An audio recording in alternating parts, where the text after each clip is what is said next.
तो नमस्कार दोस्तों, आज हम रीजनिंग का प्रैक्टिस सेट चौथा देखेंगे। यदि आप SSC, CGL, CHSL, CPO, MTS, GD, Delhi police या फिर रेलवे, एनटीपीसी, ग्रुप डी या अदर किसी भी स्टेट एग्जाम्स की तैयारी कर रहे हो तो ये प्रैक्टिस सेट आपके लिए काफ़ी इंपॉर्टेंट है, क्योंकि इस प्रैक्टिस सेट में हम उन्हीं प्रश्नों को कवर करेंगे जो परीक्षाओं में पूछे जाते हैं। और यहाँ पर जितने भी प्रश्न हैं, सभी के सभी प्रश्न हमारे रीजनिंग के इंपॉर्टेंट चैप्टर के प्रश्न हैं जो बार बार परीक्षाओं में पूछे जाते हैं, बार बार रिपीट होते हैं। तो अगर आप इस वीडियो में नए भी हो तो भी कोई बात नहीं, मैं आपको यहाँ पर एक शॉर्टकट तरीके से प्रश्न को सोल्व करना सिखा दूंगा। तो चलिए हम शुरू करते हैं प्रश्न 1 से।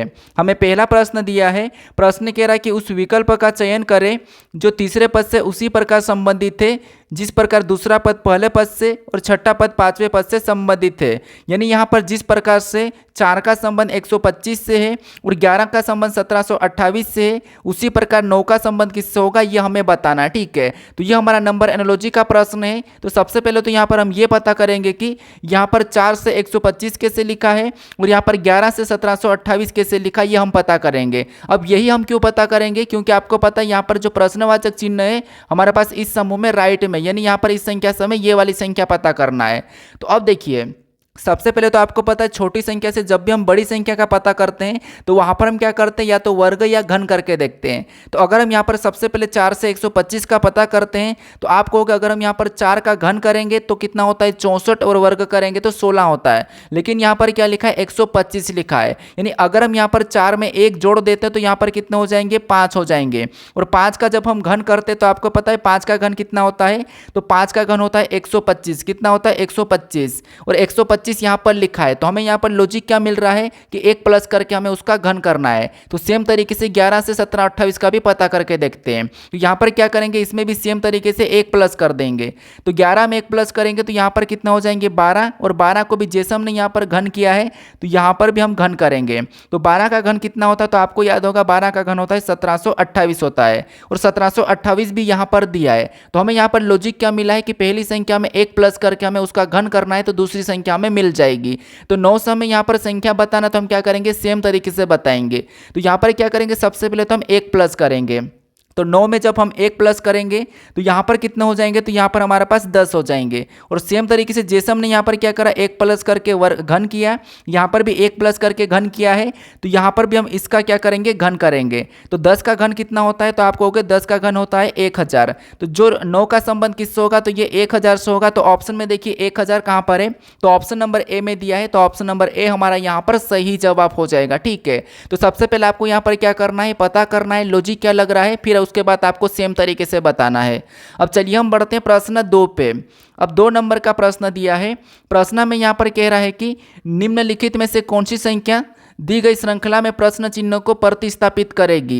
यानी यहाँ पर हमें संख्याओं की एक श्रृंखला श्रेणी दी है, यहाँ पर हमारे पास संख्याओं की एक श्रृंखला श्रेणी दी है और इसी में एक प्रश्नवाचक चिन्ह दिया है। यहाँ पर कौन सी संख्या होगी यह हमें बताना है। ठीक है, तो देखिए जब भी आपको श्रृंखला के प्रश्नों को सोल्व करना है तो सबसे पहला तो आपको संख्या को ध्यान से देखना कि संख्या कैसे लिखी है, क्या किसी का वर्ग या घन लिखा है या फिर सम संख्या विषम संख्या ये तो नहीं लिखी, ये देखना आपको सबसे पहले। अगर आपको ऐसा कुछ भी नहीं दिखाई दे तो मैंने आपको बता रखा कि आपको अंतर करना है, लेकिन अंतर करने से पहले भी आपको ये चीज़ देखना है कि संख्या कहीं अचानक बढ़ तो नहीं रही है। तो आपको कि संख्या हमारे पास यहाँ पर अचानक से अचानक बढ़ रही है। जैसे यहाँ पर देखिए सबसे पहले 12 से 13 थोड़ी सी बढ़ी, लेकिन 13 के बाद एकदम से 30 और 30 के बाद सीधे 99, 99 से शादी सीधे हमारे पास यहाँ पर 412, मतलब संख्या अचानक से अचानक बढ़ रही है। तो ऐसी कंडीशन में आपको क्या करना है, गुणा करके संख्या का पता करना है। अब देखिए आपको पता है प्रश्नवाचक चिन्ह हमारा इस तरफ है, तो पैटर्न का पता हम इधर से करेंगे। ठीक है, तो यहाँ पर हम क्या करेंगे, सबसे पहले गुणा करके संख्या का पता करने की कोशिश करते हैं। कैसे, देखिए यहाँ पर अगर हमें यहाँ पर क्या करना 12 से 13 कैसे लिखी ये हम पता करते हैं। तो सिंपल देखेंगे तो आपको यहाँ पर 1 प्लस हो रहा है। फिर अगर हम 13 से क्या करेंगे 30 को देखेंगे तो आपको यहाँ पर 17 प्लस हो रहा है। यानी यहाँ से अगर हम आगे देखेंगे तो आपको यहाँ पर और ज़्यादा प्लस होता हुआ दिखाई दे रहा है। इसका मतलब ये है कि अंतर से तो होना नहीं है। अब क्या करेंगे, गुणा करके देखते हैं। अब देखिए जैसे अगर हम यहाँ पर 12 से 13 की ओर जाते हैं तो 12 से 13 मतलब 12 का अगर हम 1 गुना करते हैं तो 12 का 1 गुना कितना होगा 12 ही होगा। और 12 से 1 गुना मतलब 13 लाने के लिए क्या करेंगे प्लस 1 करेंगे, तब हमारे पास यहाँ पर कितना हो जाएंगे 13 हो जाएंगे। ठीक है, 12 का 1 गुना प्लस 1। अब 13 से हमें 30 का पता करना है, तो 13 को ऐसा क्या करें कि हमें यहाँ पर 30 मिले।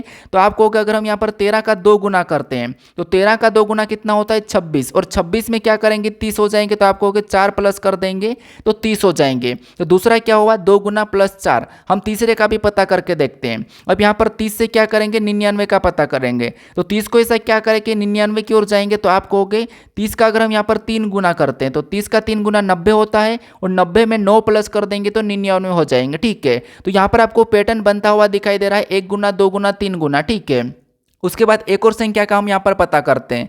जिसे 99 से हम क्या करेंगे, यहाँ पर 412 का पता करते हैं। तो 99 से 412 का पता करने के लिए हम इसको क्या ऐसा करें कि 412 हो जाएंगे। तो इसको 4 गुना करते हैं। ठीक है, इसको 4 गुना करेंगे तो आपको पता है 99 का 4 गुना कितना होता है, 396।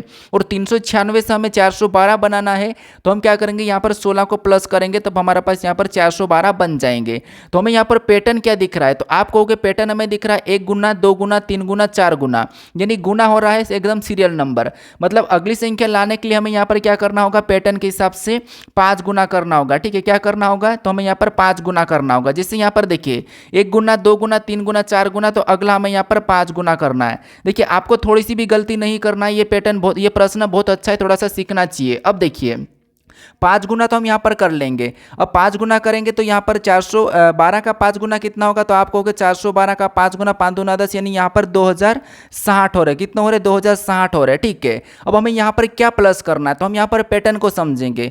जैसे यहाँ पर 1 प्लस, फिर 4 प्लस, फिर 9 प्लस, फिर 16 प्लस, तो अगला क्या प्लस होना चाहिए। तो आप कहोगे ये 1 का वर्ग है, 4 2 का वर्ग है, 9 3 का वर्ग है, 16 4 का वर्ग है। इसका मतलब ये है कि यहाँ पर 5 का वर्ग प्लस हो जाएगा। क्या हो जाएगा, 5 का वर्ग प्लस हो जाएगा। तो यहाँ पर 25 प्लस होना चाहिए। कितना, 25। तो 2060 में अगर हम 25 प्लस कर देंगे तो यहाँ पर कितने हो जाएंगे, तो आप कहोगे यहाँ पर हमारे पास हो जाएंगे 2085। कितने, 2085। तो यहाँ पर अगली संख्या हमारी कौन सी होगी, 2085 होगी। तो ऑप्शन में देखिए कहाँ पर है, तो ऑप्शन नंबर सी में दिया है। तो ऑप्शन नंबर सी हमारा यहाँ पर सही जवाब हो जाएगा। ठीक है, तो ये अच्छा सा प्रश्न था, आपको यहाँ पर पैटर्न समझना चाहिए। अब चलिए हम बढ़ते हैं प्रश्न 3 पे। अब 3 नंबर का प्रश्न दिया है। प्रश्न हमें यहाँ पर कह रहा है कि उस विकल्प का चयन करें जो 5वें अक्षर समूह से उसी प्रकार संबंधित थे जिस प्रकार दूसरा अक्षर समूह पहले अक्षर समूह से संबंधित है, और यहाँ पर चौथा अक्षर समूह तीसरा अक्षर समूह से संबंधित है। मतलब ये प्रश्न हमारा लेटर एनालॉजी का प्रश्न है। तो यहाँ पर हमें सबसे पहले पता करना कि प्रश्नवाचक चिन्ह इस तरफ है, यानी यहाँ पर इस समूह में प्रश्नवाचक चिन्ह हमारा इस तरफ है। तो यहाँ पर हम पता करेंगे कि यहाँ पर पार्ट से ये लेटर कैसे लिखा है और लिंक से ये लेटर कैसे लिखे, हम ये पता करेंगे। ठीक है, अब आपको पता है लेटर में मतलब क्या होता है, या तो प्लस हुआ होगा या माइनस हुआ होगा या फिर इसका विपरीत लिखा होगा। अब ये पीछे से लिखा है कि आगे से लिखा, ये हमें चेक करना होगा। ठीक है, अब पीछे से आगे से ये कैसे हम चेक करते हैं, तो सबसे पहले तो आपको पता, हम पहले लेटर से पहले को, फिर दूसरे से दूसरे को, तीसरे से तीसरे को, चौथे से चौथे को देखते हैं। अगर हमें ऐसा क्लू नहीं मिलता तो हम क्या करते हैं, लास्ट से फिर फर्स्ट को, फिर इससे इसको देखते हैं, फिर इससे इसको देखते हैं, फिर इससे इसको देखते हैं। ये तरीका है। ठीक है, या फिर हम ऐसा भी कर सकते हैं, ये क्रॉसिंग वाला, कैसा, ये वाला क्रॉसिंग भी हम कर सकते हैं। तो यहाँ पर हम चेक करते हैं। ठीक है, तो देखिए जैसे अगर हम यहाँ पर एल से एन को देखते हैं, पहले से एल से एन, तो आप कहोगे एल से एन मतलब यहाँ पर ABCD में 2 प्लस हो रहा है। उसके बाद आई से के को देखेंगे, आई से के मतलब आई 9 नंबर पे, के 11 नंबर पे, मतलब यहाँ पर भी 2 प्लस हुआ है। फिर यहाँ पर क्या करेंगे, एन से पी को देखेंगे, तो एन 14 पे, ये 16 पे, मतलब यहाँ पर भी 2 प्लस हो रहा है। फिर के से एम को देखेंगे तो के 11 पे, एम 13 पे, मतलब यहाँ पर भी 2 प्लस हो रहा है। तो यहाँ पर ABCD में 2 प्लस करके हमें अगला लेटर बताया। ठीक है, यही वाली लॉजिक यहाँ पर भी लग रही है। तो यहाँ पर हम चेक करते हैं, तो यहाँ पर भी सेम तरीके से पहले को देखेंगे तो यहाँ पर भी 2 प्लस हो रहा है, पी से आर। फिर ए से सी को देखेंगे तो यहाँ पर भी 2 प्लस हो रहा है। उसके बाद आर से टी को देखेंगे तो स्पष्ट रूप से यहाँ पर भी 2 प्लस हो रहा है। टी से वी को देखेंगे तो यहाँ पर भी 2 प्लस हो रहा है। तो हमें यहाँ पर लॉजिक क्या मिला है, इसमें भी 2 प्लस, इसमें भी 2 प्लस। इसका मतलब ये है कि हमें 5 से बताने के लिए इसमें भी हम क्या करेंगे, 2 प्लस कर लेंगे। तो P में 2 प्लस करेंगे, सेम तरीके से क्या आ जाएगा, तो आप कहोगे R आएगा। ए में 2 प्लस करेंगे तो क्या आ जाएगा, सी आ जाएगा। टी में 2 प्लस करेंगे तो क्या आ जाएगा, वी आ जाएगा। और एच में 2 प्लस करेंगे तो आपको पता है जे आ जाएगा। तो यहाँ पर R C V J option में चेक कर लीजिए कि आर सी वी जे कहाँ पर है। तो ऑप्शन नंबर हमें यहाँ पर डी में दिया है, तो ऑप्शन नंबर डी हमारा यहाँ पर सही जवाब हो जाएगा। तो सबसे पहले आपको लॉजिक पता करना है कि यहाँ पर आखिर ये दूसरे समूह लिखे, ये कैसे लिखे हैं। ठीक है, अब चलिए हम बढ़ते हैं प्रश्न 4 पे। अब 4 नंबर का प्रश्न दिया है। प्रश्न में यहाँ पर कह रहा है कि दी गई आकृति में कितने त्रिभुज है, यानी इस आकृति में कितने त्रिभुज की संख्या है, ये आपको बताना है। तो अगर आपने मेरा पहला प्रैक्टिस सेट देखा होगा तो आप यहाँ पर आसानी से बता दोगे। ठीक है, क्योंकि यहाँ पर मैंने एक ट्रिक बताई थी, वहां पर कैसी वाली ट्रिक देखिए, सबसे पहले मान लो आपको एक ये त्रिभुज दिया जाएगा, ठीक है, ऐसा त्रिभुज दिया जाएगा तो आप कहोगे इसमें कितने त्रिभुज है, तो आप कहोगे केवल इसमें तो एक ही त्रिभुज है। कितने? एक ही है। अगर मैंने आपको दे दिया कि कुछ इस टाइप का त्रिभुज दे दिया, ये वाला, ठीक है, ये वाला दे दिया है, तो आप कहोगे इसमें 1 2 3 बड़ा वाला 3 है, इसमें कितने हैं? 3 है, ये आप 3 कहोगे। लेकिन मैंने आपको फिर और बड़ा दे दिया, मान लो आपको मैंने कुछ इस टाइप से बड़ा दे दिया और इसमें मैंने ऐसी लाइन खींच दी, तो अब आप कहोगे यहाँ पर कितने, तो सर फिर और गिनना पड़ेगा हमको। तो मैंने एक ट्रिक बताई थी कि आपको क्या करना, बीच में कॉलम में संख्या लिखना। कैसे? जैसे यहाँ पर 2 कॉलम है तो 1 फिर ये 2, इनको आपस में जोड़ेंगे तो 3, तो यहाँ पर 3 भी है। सेम तरीके से यहाँ पर पता करने के लिए कॉलम में संख्या लिखना, तो 1 2 और 3, इनको आपस में जोड़ेंगे तो आपको पता है यहाँ पर कितना हो जाएंगे, तो 3 3 6 हो जाएंगे। तो इस आकृति में 6 है, इस आकृति में 1 है, 3 है, इस आकृति में 1 है। तो ये ट्रिक आपको मैंने बताया था। अगर आपको इसी आकृति में ऐसा मिले, कैसा मिले, तो कैसा, इस टाइप का मिले, ठीक है, ऐसा, और यहाँ से आपको एक और लाइन ऐसी मिले, फिर भी आपको कुछ भी नहीं करना है, यहाँ पर भी आपको संख्या लिखना है, यहाँ पर भी आपको संख्या लिखना है और सभी को जोड़ देना है। तो यहाँ पर कितना हो रहा है, 3 3 6, ठीक है। तो इस प्रकार से आपको देखना है। अब यहाँ पर देखिए अंदर हमें एक आकृति दिखाई दे रही है जो किस प्रकार की है, तो आप कहोगे कुछ इस प्रकार की हमें यहाँ पर दिखाई दे रही है। कैसी? इस प्रकार की, ठीक है, इस प्रकार का हमें बीच में एक लाइन है, उसके बाद 2 लाइन हमें यहाँ पर कुछ इस प्रकार की वहाँ पर दिखाई दे रही है। अब यहाँ पर हम क्या करेंगे, तो आपको पता है कॉलम में संख्या लिखेंगे 1 2, यहाँ पर भी 1 2 और यहाँ पर भी 1 2, सभी को जोड़ेंगे तो यहाँ पर 3, इधर जोड़ेंगे तो यहाँ पर भी 3, इधर जोड़ेंगे तो यहाँ पर भी 3, मतलब इस आकृति में टोटल कितने हैं, 9 है, ठीक है, इस आकृति में टोटल 9 है। अब हमें यहाँ पर बाहर से देखना है, बाहर से देखेंगे तो एक हमारी यहाँ से बनती हुई ये दिखाई दे रही, तो एक तो ये हो जाएगी, उसके बाद एक हमारी सेम टाइप से यहाँ से बनती हुई दिखाई दे रही, तो एक हमारी यहाँ से ये हो जाएगी, एक हमारे इधर से दिख रही है, तो एक हमारी यहाँ से ये हो जाएगी। तो 3 हमें कहाँ पर दिख रही, तो 3 हमारे यहाँ पर ये सिंगल वाली दिखी। एक हमारा यहाँ पर सबसे बड़ा वाला है, तो एक को भी इसमें प्लस कर लेंगे, ठीक है, इन सभी को आपस में प्लस करेंगे तो यहाँ पर कितने हो रहे हैं, तो आप कहोगे यहाँ पर हमारे पास सभी को जोड़ने पर 13 हो रहे हैं। तो इस आकृति में कितने त्रिभुज है, तो आप कहोगे 13 त्रिभुज है। तो ऑप्शन में देखेंगे 13 कहाँ पर है, तो ऑप्शन नंबर ए में दिया है, तो ऑप्शन नंबर ए हमारा यहाँ पर सही जवाब हो जाएगा, ठीक है। तो ये तरीका आपको याद रखना है। अब चलिए हम बढ़ते हैं प्रश्न 5 पे। अब 5 नंबर का प्रश्न दिया है। प्रश्न में यहाँ पर कह रहा है कि अक्षरों के उस संयोजन का चयन कीजिए जिसे दी गई श्रृंखला के रिक्त स्थानों में क्रमिक रूप से रखने पर श्रृंखला पूरी हो जाएगी। ये हमारा सीरीज का प्रश्न है और ये हमारा रिक्त स्थान वाला है, ठीक है। यहाँ पर हमें इन लेटरों के बीच कुछ रिक्त स्थान दिया है इन सीरीज में, और यहाँ पर किन लेटर को भरेंगे कि ये श्रृंखला हमारी पूरी हो जाएगी, ये हमें प्रश्न पूछा है। तो आपको ऐसे प्रश्न को देख के घबराना नहीं है। आपको क्या करना, देखिए सबसे पहले तो आपको लेटर और रिक्त स्थान सहित को गिन लेना है। कैसे गिनना, देखिए यहाँ पर मैं आपको गिन के बता रहा हूँ। सबसे पहले गिनोगे तो यहाँ पर क्या मिलेगा, देखिए 1 2 3 4 5 6 7 8 9 10 11 12 13 14 15 16 17 18 19 20 21 22 23 24 25 26 27 28 29 30, सभी को गुणने पर हमारे पास कितने हो रहे हैं, तो आप कहोगे यहाँ पर हमारे पास 30 हो रहे हैं। अब 30 को हम किस किस से काट सकते हैं, तो आप कहोगे 30 को हम यहाँ पर 6 से भी काट सकते हैं, यहाँ पर हम 5 से भी काट सकते हैं, हम यहाँ पर 3 से भी काट सकते हैं, हम 10 से भी काट सकते हैं, ठीक है, इतना आपको पता है। तो क्यों ना हम यहाँ पर 5 5 या 6 6 में खंड बना लेते हैं। तो यहाँ पर हम क्या करते हैं, यहाँ पर 6 6 में खंड बना लेते हैं, ठीक है। क्या करेंगे, 6 6 में खंड बनाएंगे, क्यों, क्योंकि यहाँ पर टी है, यहाँ पर भी टी है, रिपीट हो रहा है। तो एक खंड यहाँ पर बना है, फिर वापस हम यहाँ पर क्या करेंगे, और 6 से एक और खंड बनाएंगे, तो ये हमने खंड बनाया। उसके बाद और खंड बनाएंगे, तो यहाँ से 6 में खंड बनाया, फिर हमने यहाँ से और 6 में खंड बनाया। तो ये हमारे पास ये जो जोड़े बने ये 6 के हैं, ये भी 6 के हैं, ये भी 6 के हैं, ये भी 6, ये भी 6, हमने यहाँ पर 6 6 का जोड़ा यहाँ पर बना लिया, ठीक है। अब यहाँ पर हम क्या करेंगे, सबसे पहले लेटर को देखिए हर जोड़े में, आप कहोगे सबसे पहले लेटर को हर जोड़े में देखेंगे तो आपको यहाँ पर क्या दिखाई दे रहा है, तो सबसे पहला लेटर यहाँ पर टी दिख रहा है, यहाँ पर टी दिख रहा है, यहाँ पर टी दिख रहा और यहाँ पर भी टी दिख रहा।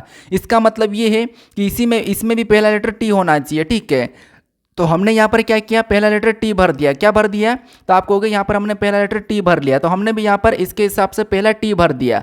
अब दूसरे को देखिए, दूसरे में क्या है, तो आप कहोगे दूसरे में यहाँ पर पी है, यहाँ पर पी है, तो बाकी में भी पी होना चाहिए। तो हम यहाँ पर बाकी में भी पी भर दे, तो इसमें भी पी भरेंगे, इसमें भी सेम तरीके से पी भर देंगे और यहाँ पर भी पी भर देंगे। उसके बाद तीसरे को देखिए, तीसरे में क्या है, तो तीसरे में यहाँ पर बी है, यहाँ पर कुछ भी नहीं है, सॉरी यहाँ पर क्या है, तो यहाँ पर हमारे पास हमने दूसरे को देखा था, ठीक है, दूसरा देख लिया। अब तीसरे को देखेंगे तो तीसरे में यहाँ पर कुछ भी नहीं है, लेकिन यहाँ पर आर है, यहाँ पर आर है, यहाँ पर आर है और यहाँ पर कुछ भी नहीं। इन तीनों में अगर आर है तो यहाँ पर भी आर आना चाहिए। क्या आना चाहिए, आर आना चाहिए। तो यहाँ पर हम क्या करेंगे, इन जगह भी आर को भर देंगे, सभी में आर आर हो गया। अब यहाँ पर तो लेटर वही रिपीट हो रहे हैं, लेकिन कुछ श्रृंखला ऐसी मिलेगी आपको जहाँ पर प्लस होगा तो कभी माइनस होगा, तो वो भी मैं आपको करवा दूंगा, ठीक है। अब हम यहाँ पर चौथे को देखेंगे तो चौथे में हमारे पास यहाँ पर क्या है, बी है, यहाँ पर कुछ भी नहीं, यहाँ पर बी है, यहाँ पर बी है, यहाँ पर भी बी है। इसका मतलब ये है कि यहाँ पर भी हम क्या करेंगे, इसके हिसाब से बी को भर लेंगे। ठीक है, क्या करेंगे, बी को भरेंगे। तो चौथे पे हमने क्या करा, बी को भरा, सभी में बी है। फिर हम पांचवे को देखेंगे तो यहाँ पर डी है, यहाँ पर कुछ भी नहीं है, यहाँ पर भी कुछ भी नहीं, लेकिन यहाँ पर डी है। तो जहाँ पर कुछ नहीं है वहाँ पर भी हम सेम तरीके से डी को भर लेंगे। ठीक है, क्या करेंगे, डी को भरेंगे। तो हमने यहाँ पर क्या करा, सभी में डी को भर लिया। अब लास्ट वाले में देखेंगे तो यहाँ पर क्यू है, यहाँ पर क्यू है, यहाँ पर क्यू है। तो यहाँ पर भी हम क्या करेंगे, लास्ट में क्यू को भरेंगे और यहाँ पर भी हम क्यू को भरेंगे। ठीक है, अब आपको ये प्रश्न समझ में आ चुका होगा। अब हम एक बार जोड़े को देखेंगे, जो हमने यहाँ पर जोड़े बनाए थे वो समान बनना चाहिए। कैसे, देखिए यहाँ पर टी पी आर बी, यहाँ पर T P R B D Q, यहाँ पर T P R B D Q है, यहाँ पर भी T P R B D Q, यहाँ पर भी T P R B D Q, यहाँ पर भी T P R B D Q, यहाँ पर भी T P R B D Q. मतलब सभी की सभी जोड़े हमारे यहाँ पर समान बने। ठीक है, अब जोड़े समान बने तो हम क्या करेंगे, हम जो जो लेटर भरा है उसको हम क्या करेंगे, आंसर में बताएंगे। तो सबसे पहले हमने यहाँ पर आर को भरा तो आर को लेंगे, फिर हमने यहाँ पर क्यू को भरा, उसके बाद हमने पी को भरा, फिर वापस हमने यहाँ पर बी को भरा, फिर हमने डी को भरा, डी के बाद हमने पी को भरा, पी के बाद हमने डी को भरा, डी के बाद हमने टी को भरा, टी के बाद वापस हमने डी को भरा, डी के बाद हमने यहाँ पर क्यू को भरा, क्यू के बाद पी आर लास्ट में भरा। क्या भरा था, पी आर। तो ऑप्शन में देखिए ये कहाँ पर है, तो आप कहोगे ऑप्शन नंबर हमें यहाँ पर सी में दिखाई दे रहा है, तो ऑप्शन नंबर सी हमारा यहाँ पर सही जवाब हो जाएगा। ठीक है, कुछ स्टूडेंट क्या करते हैं, जो जोड़े बनते हैं उनको ही ऑप्शन में चेक करते हैं, लेकिन जोड़े को चेक नहीं करना है आपको, जो हमने लेटर भरा उनको आपको ऑप्शन में देखना है। तो ऑप्शन नंबर सी हमारा यहाँ पर सही जवाब हो जाएगा। अब चलिए हम बढ़ते हैं प्रश्न 6 पे।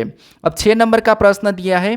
प्रश्न में यहाँ पर कह रहा है कि उस शब्द युग्म का चयन कीजिए जो नीचे दिए गए शब्दों युग्म के व्यक्त किए गए समान संबंध का सबसे अच्छा निरूपित करता है, मतलब निरूपण करता है। ठीक है, मतलब यहाँ पर हमारे पास दो शब्द दिए, इनमें जो आपस में जो भी संबंध है वैसा कि वैसा संबंध किस विकल्प में हमें ये बताना। ठीक है, तो देखिए सबसे पहले हम शब्दों को देखेंगे कि शब्दों क्या है और शब्दों में आपस में क्या संबंध होना चाहिए या क्या संबंध है। तो आप कहोगे यहाँ पर हमें भारत दिया है पहला शब्द, दूसरा हमें आम दिया है, तो इनका संबंध क्या हो सकता है। ऐसा संबंध नहीं हो सकता कि आम केवल भारत में मिलते या फिर भारत में आम मिलते, नहीं। ये जो आम है ये भारत का राष्ट्रीय फल है। ठीक है, आम क्या है, भारत का राष्ट्रीय फल है। मतलब पहला जो हमारे पास शब्द है वो देश है और दूसरा फल है, और दूसरा फल कौन सा है, तो जो पहला देश है उसका राष्ट्रीय फल है। ठीक है, यानी यहाँ पर भारत है और भारत का राष्ट्रीय फल क्या है, आम है, तो यहाँ पर आम दिया है। तो वैसा कि वैसा हम ऑप्शन में चेक करेंगे। जैसे यहाँ पर क्या दिया, ग्रीस, और ग्रीस का संबंध यहाँ पर इसने केला कहा, क्या ग्रीस का राष्ट्रीय फल केला है क्या, तो नहीं। यहाँ पर तो जैतून है, किस क्या है इसका, ग्रीस का राष्ट्रीय फल जैतून है। ठीक है, क्या है, तो मैं यहाँ पर लिख देता हूँ, यहाँ पर क्या है, तो यहाँ पर जैतून है। ठीक है, क्या है, जैतून है, ये ग्रीस का राष्ट्रीय फल है। ठीक है, लेकिन इसने क्या कहा, केला कहा, तो ऑप्शन नंबर ए हमारा मैच नहीं हो रहा है। फिर न्यूजीलैंड को देखेंगे तो न्यूजीलैंड का राष्ट्रीय फल क्या है, तो आप कहोगे कीवी है, तो कीवी यहाँ पर दिया है। उसके बाद ऑस्ट्रेलिया क्या कहा था, ऑस्ट्रेलिया का राष्ट्रीय फल अंगूर नहीं है, क्योंकि ऑस्ट्रेलिया का राष्ट्रीय फल कोई है ही नहीं, अभी तक ऐसा आधिकारिक रूप से है ही नहीं, तो ये भी नहीं होगा। ठीक है, उसके बाद यहाँ पर फ्रांस दिया है, क्या फ्रांस का राष्ट्रीय फल सेब है क्या, तो नहीं। फ्रांस का नाशपाती है, क्या है, तो आप कहोगे फ्रांस का जो राष्ट्रीय फल है वो है नाशपाती, क्या है, तो आप कहोगे नाशपाती है। ठीक है, नाशपाती है, तो नाशपाती भी हम ऑप्शन में देखेंगे तो यहाँ पर नहीं है, इसका मतलब ये भी नहीं होगा। लेकिन न्यूजीलैंड का कीवी है तो कीवी दिया है, और भारत का आम है, तो इसके संबंध, इसके जैसा युग्म संबंध किस में है, तो आप कहोगे ऑप्शन नंबर बी में है। तो ऑप्शन नंबर बी हमारा यहाँ पर सही जवाब हो जाएगा। ठीक है, कौन सा, ऑप्शन नंबर बी। तो आपको यहाँ पर शब्द से भी आपको ऐसा प्रश्न मिल सकता है। अब चलिए हम बढ़ते हैं प्रश्न 7 पे। अब 7 नंबर का प्रश्न दिया है। प्रश्न में यहाँ पर कह रहा है कि एक निश्चित कोड भाषा में यहाँ पर कोड को 1573 लिखा जाता है और डाइस को 7185 लिखा जाता है, तो उसी भाषा में यानी कि उसी कोड भाषा में ओ को कैसे लिखा जाएगा, ये हमें प्रश्न पूछा है। ठीक है, तो यहाँ पर देखिए ये हमारा कोडिंग डिकोडिंग का प्रश्न है, और मैंने कल वाले प्रैक्टिस सेट में भी बताया था कि आपको जब भी सिंगल लेटर का पूछे, जैसे यहाँ पर हमारे पास सिंगल लेटर का पूछा है, तो जब भी आपको सिंगल लेटर का पूछे तो उस कंडीशन में आपको यहाँ पर कॉमन देख के काटना है, ना कि आपको कोड निकालना है।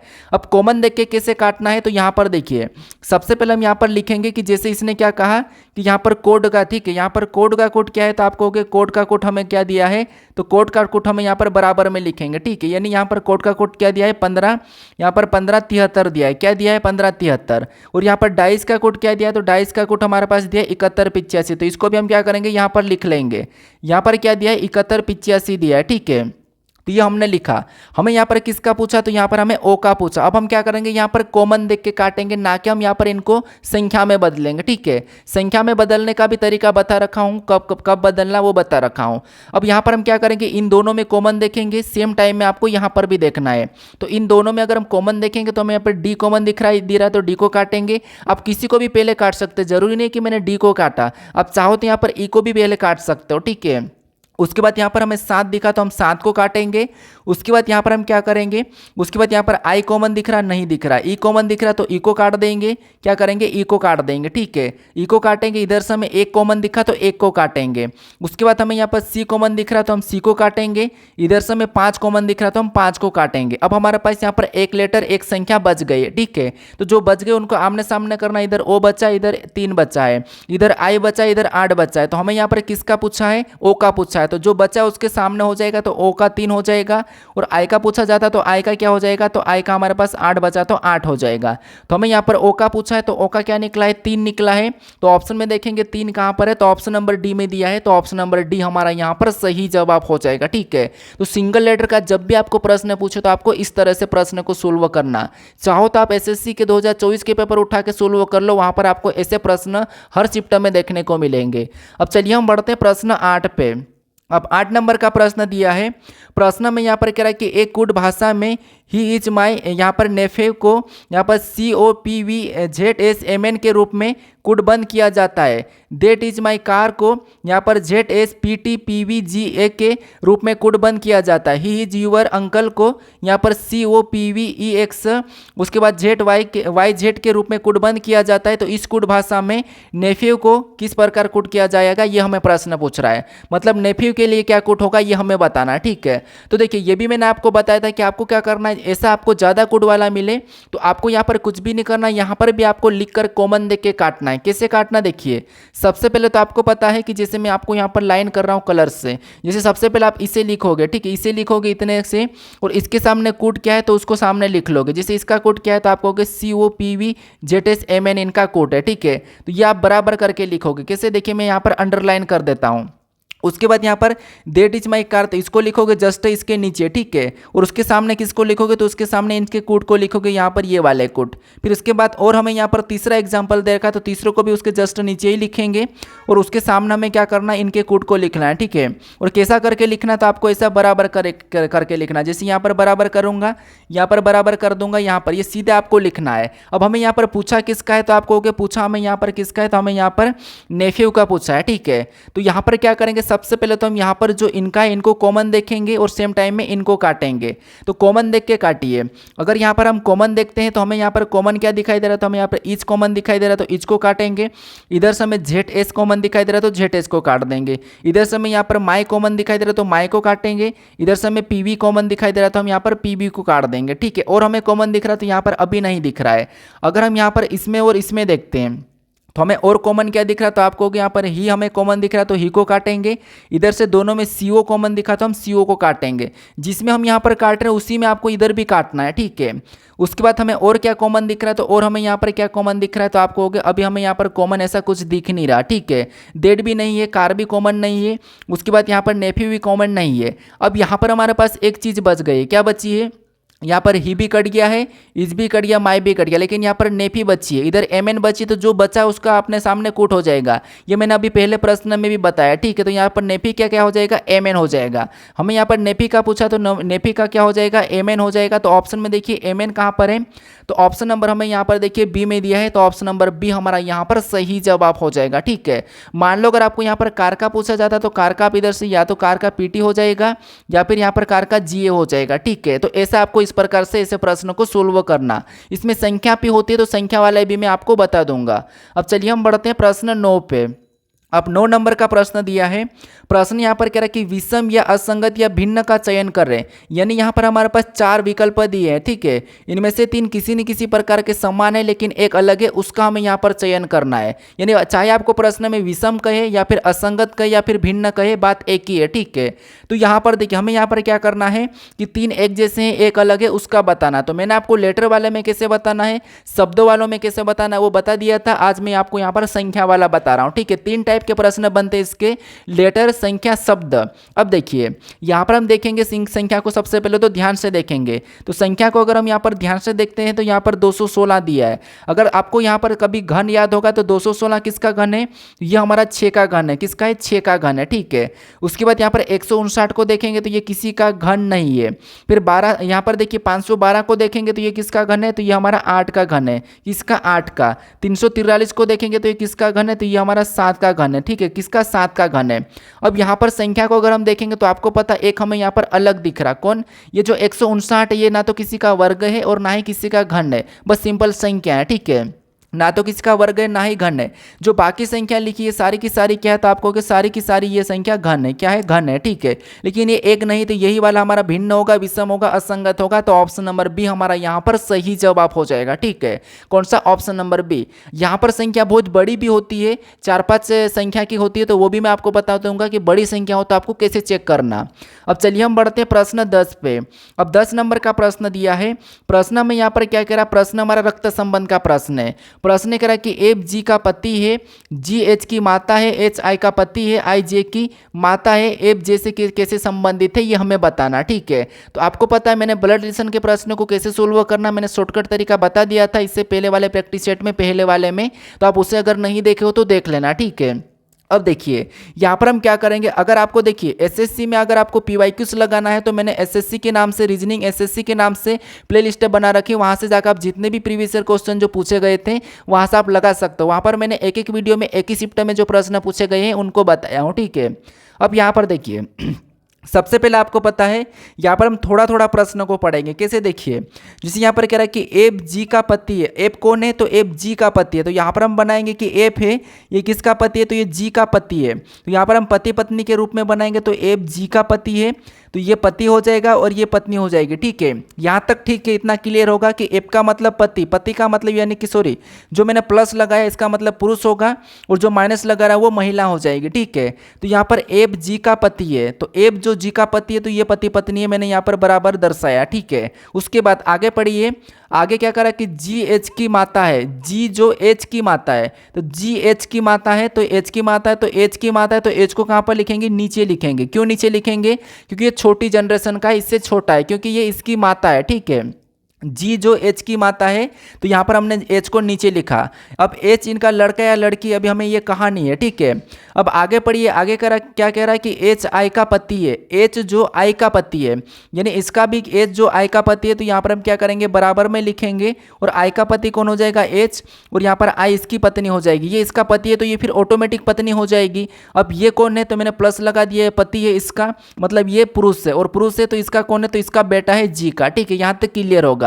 अब आगे पढ़िए, आगे क्या कह रहा है कि आई जे की माता है। जो आई है ये जे की माता है। आई जो जे की माता है तो जे को भी हम यहाँ पर लिखेंगे, नीचे लिखेंगे, क्योंकि आई जो जे की माता है। अब जे लड़का है कि लड़की है ये नहीं कहा मैं, लेकिन इसकी माता कौन है, आई है, और इसका पिता कौन हो जाएगा, एच हो जाएगा, ठीक है। और एच की माता कौन हो जाएगी, जी, और जी इसकी एच का पिता कौन हो जाएगा, एफ हो जाएगा। अब हमें यहाँ पर प्रश्न क्या कह रहा है, तो प्रश्न में यहाँ पर कह रहा है कि एफ जे से कैसे संबंधित है। जहाँ पर भी से लगा वहाँ से आपको उल्टा बताना, ठीक है। यहाँ पर जे का एफ क्या लगेगा, तो आप कहोगे यहाँ पर ये जे है और जे का एफ क्या लगेगा, तो यहाँ पर ये इसकी माता है और ये इसका पिता है, ठीक है। यहाँ पर ये इसकी माता, ये इसका पिता है, और ये यहाँ पर पिता की माता का पति है। मतलब यहाँ पर क्या लग रहा है, तो अपने पिता की अपने पिता के पिता लग रहे हैं। यहाँ पर क्या लग रहा है, जे का एफ क्या लग रहा है, तो आप कहोगे अपने पिता का पिता, क्योंकि अगर ये इसकी ये माता है तो ये इसका पिता भी हो जाएगा। तो यहाँ पर क्या लगेगा, तो ये अपने पिता का पिता लगेगा। जे आप खुद हो, खुद से आप देखो रिलेशन, जे आप खुद हो, ठीक है, और जे आप खुद हो, और आपका एच कौन है, तो आप कहोगे एच हमारा पिता है, और एच का पिता कौन है, तो ये है। तो ये हमारे पिता का पिता लग रहा, मतलब क्या लग रहा, दादा लग रहा है, ठीक है। लेकिन दादा ऑप्शन में नहीं दिया है तो हम क्या करेंगे, पिता का पिता बताएंगे। तो ऑप्शन नंबर हमें यहाँ पर सी में दिया है, तो ऑप्शन नंबर सी हमारा यहाँ पर सही जवाब हो जाएगा, पिता का पिता। तो एफ जैसे कैसे संबंधित है, तो पिता का पिता है, तो ऑप्शन नंबर सी हमारा यहाँ पर सही जवाब हो जाएगा। अब चलिए हम बढ़ते हैं प्रश्न 11 पे। अब 11 नंबर का प्रश्न दिया है।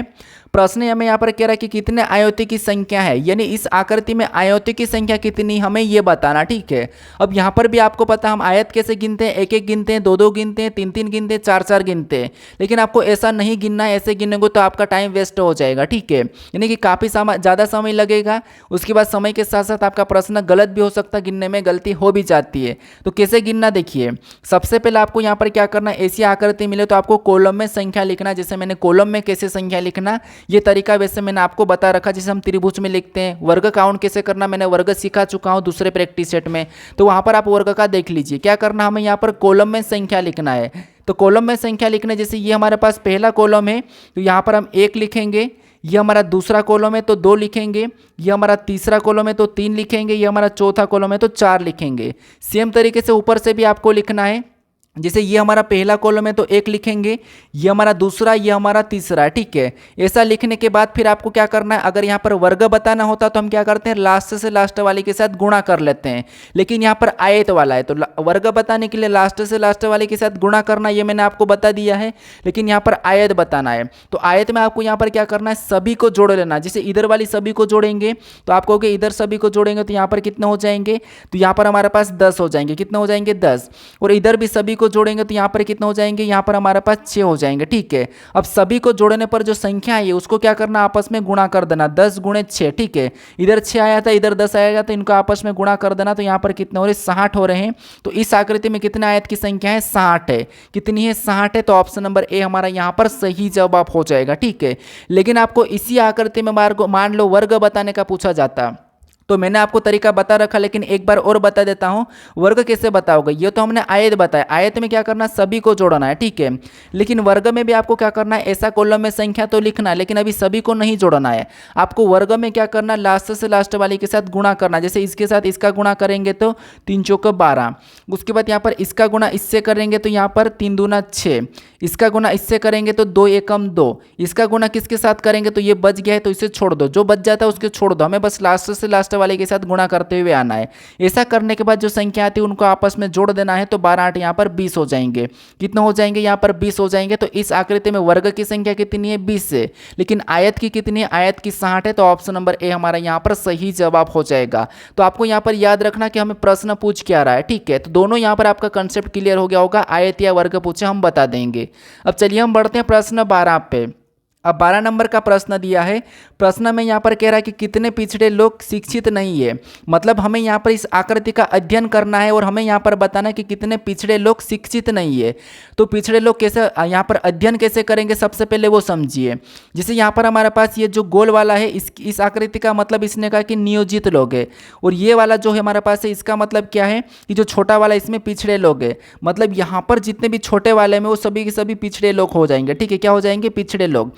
थोड़ा सा समझना, इसने आकृति सेम दी लेकिन छोटी बड़ी आकार में भी हमें दिए, तो इसके अंदर जितने भी संख्या वो सभी के सभी क्या हो जाएंगे, पिछड़े लोग हो जाएंगे। ठीक है, उसके बाद यहाँ पर देखिए त्रिभुज दिया और त्रिभुज में जितनी भी संख्या होगी सभी की सभी अपने आप में शिक्षित होगी। तो यहाँ पर इसमें इसके अंदर जितनी भी संख्या वो सभी के सभी क्या है, शिक्षित है। ठीक है, क्या है, शिक्षित है।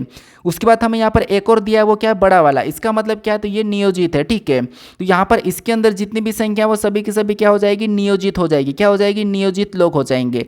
अब हमें यहाँ पर क्या करना है, तो हमें यहाँ पर देखिए ये तो हमारे शिक्षित लोग हैं। ठीक है, हम यहाँ पर प्रश्न क्या कह रहा है, हमें सबसे पहले उस पर ध्यान देना है। तो प्रश्न करें कि कितने पिछड़े लोग शिक्षित नहीं है।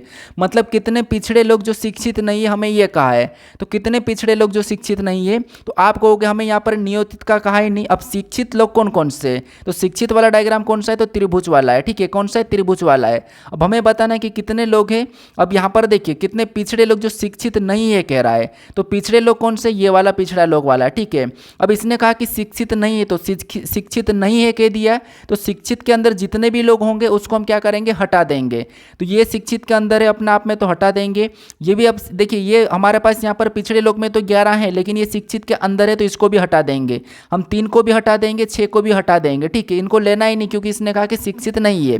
उसके बाद हमारे पास बच्चे अभी कितने बच्चे हैं, तो यहाँ पर बच्चे 7 बच्चा है, 5 बच्चा है, 17 बच्चा है। अब इसमें ऐसे कितने पिछड़े लोग हैं जो शिक्षित नहीं है, तो इसमें आप कहोगे 17, तो हमें स्पष्ट रूप से दिख रहा है। ठीक है, उसके बाद 5 को लेंगे तो 5 भी हमारा किसके अंदर है, तो आप कहोगे पिछड़े के अंदर है। तो यहाँ पर हम 5 को ले लेंगे क्या, तो हम 5 को लेंगे जरूर, क्योंकि इसने ये नहीं कहा कि नियोजित लोग नहीं है, तो यहाँ पर हम 5 को भी जरूर लेंगे। ठीक है, तो 5 इसमें प्लस करेंगे। अब 7 को लेंगे तो 7 को नहीं लेंगे, क्योंकि ये केवल नियोजित के अंदर है। ठीक है, तो हम इन दोनों को लेंगे। अगर हमें कहता है कि नियोजित भी नहीं है ऐसा कहता, तो हम यहाँ पर 5 को नहीं लेते, फिर केवल हम 17 को लेते हैं। ठीक है, तो अब यहाँ पर अगर ऑप्शन नंबर 20 सोचा होगा तो आपका गलत हो जाएगा। अब इनको आपस में जोड़ देंगे तो यहाँ पर कितना हो जाएंगे, 22 हो जाएंगे। तो यहाँ पर कितने पिछड़े लोग जो शिक्षित नहीं है, तो वो 22 ऐसे लोग जो शिक्षित नहीं है। तो ऑप्शन नंबर हमारा कौन सा वाला, यहाँ पर सी वाला सही जवाब हो जाएगा। कौन सा हमारा, ऑप्शन नंबर सी हमारा इस प्रश्न का सही जवाब हो जाएगा।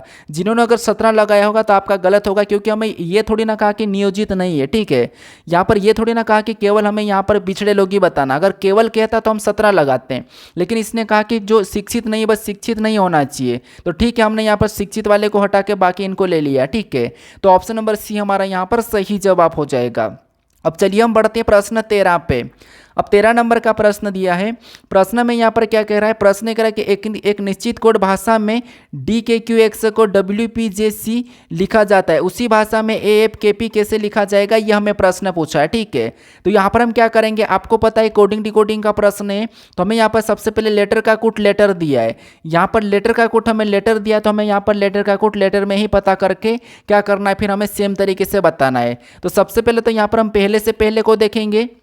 तो आप कहोगे अगर हम यहाँ पर डी से डब्ल्यू की ओर जाएंगे, तो डी से डब्ल्यू की ओर जाएंगे तो माइनस करने पर ज़्यादा माइनस हो रहा है, के से पी की ओर जाएंगे तो फिर प्लस हो रहा है, फिर यहाँ पर क्यू से जे को देखेंगे तो फिर से प्लस हो रहा है, माइनस हो रहा है। इसका मतलब ये है कि आपको अगर विपरीत लेटर याद होंगे तो आप इस प्रश्न को चुटकियों में सोल्व कर लोगे। कैसे, देखिए सबसे पहले तो विपरीत समझे कि विपरीत होता क्या है। तो विपरीत ABCD आपको क्या करना, कुछ इस प्रकार से लिखना है, और ऐसा लिखते लिखते आपको कहाँ तक जाना है, आपको यहाँ पर जाना है एम तक। कहाँ तक जाना है, एम तक, और एम से क्या करना, आपको वापस लिखते हुए जाना है, फिर एन, उसके बाद यहाँ पर ओ आ जाएगा।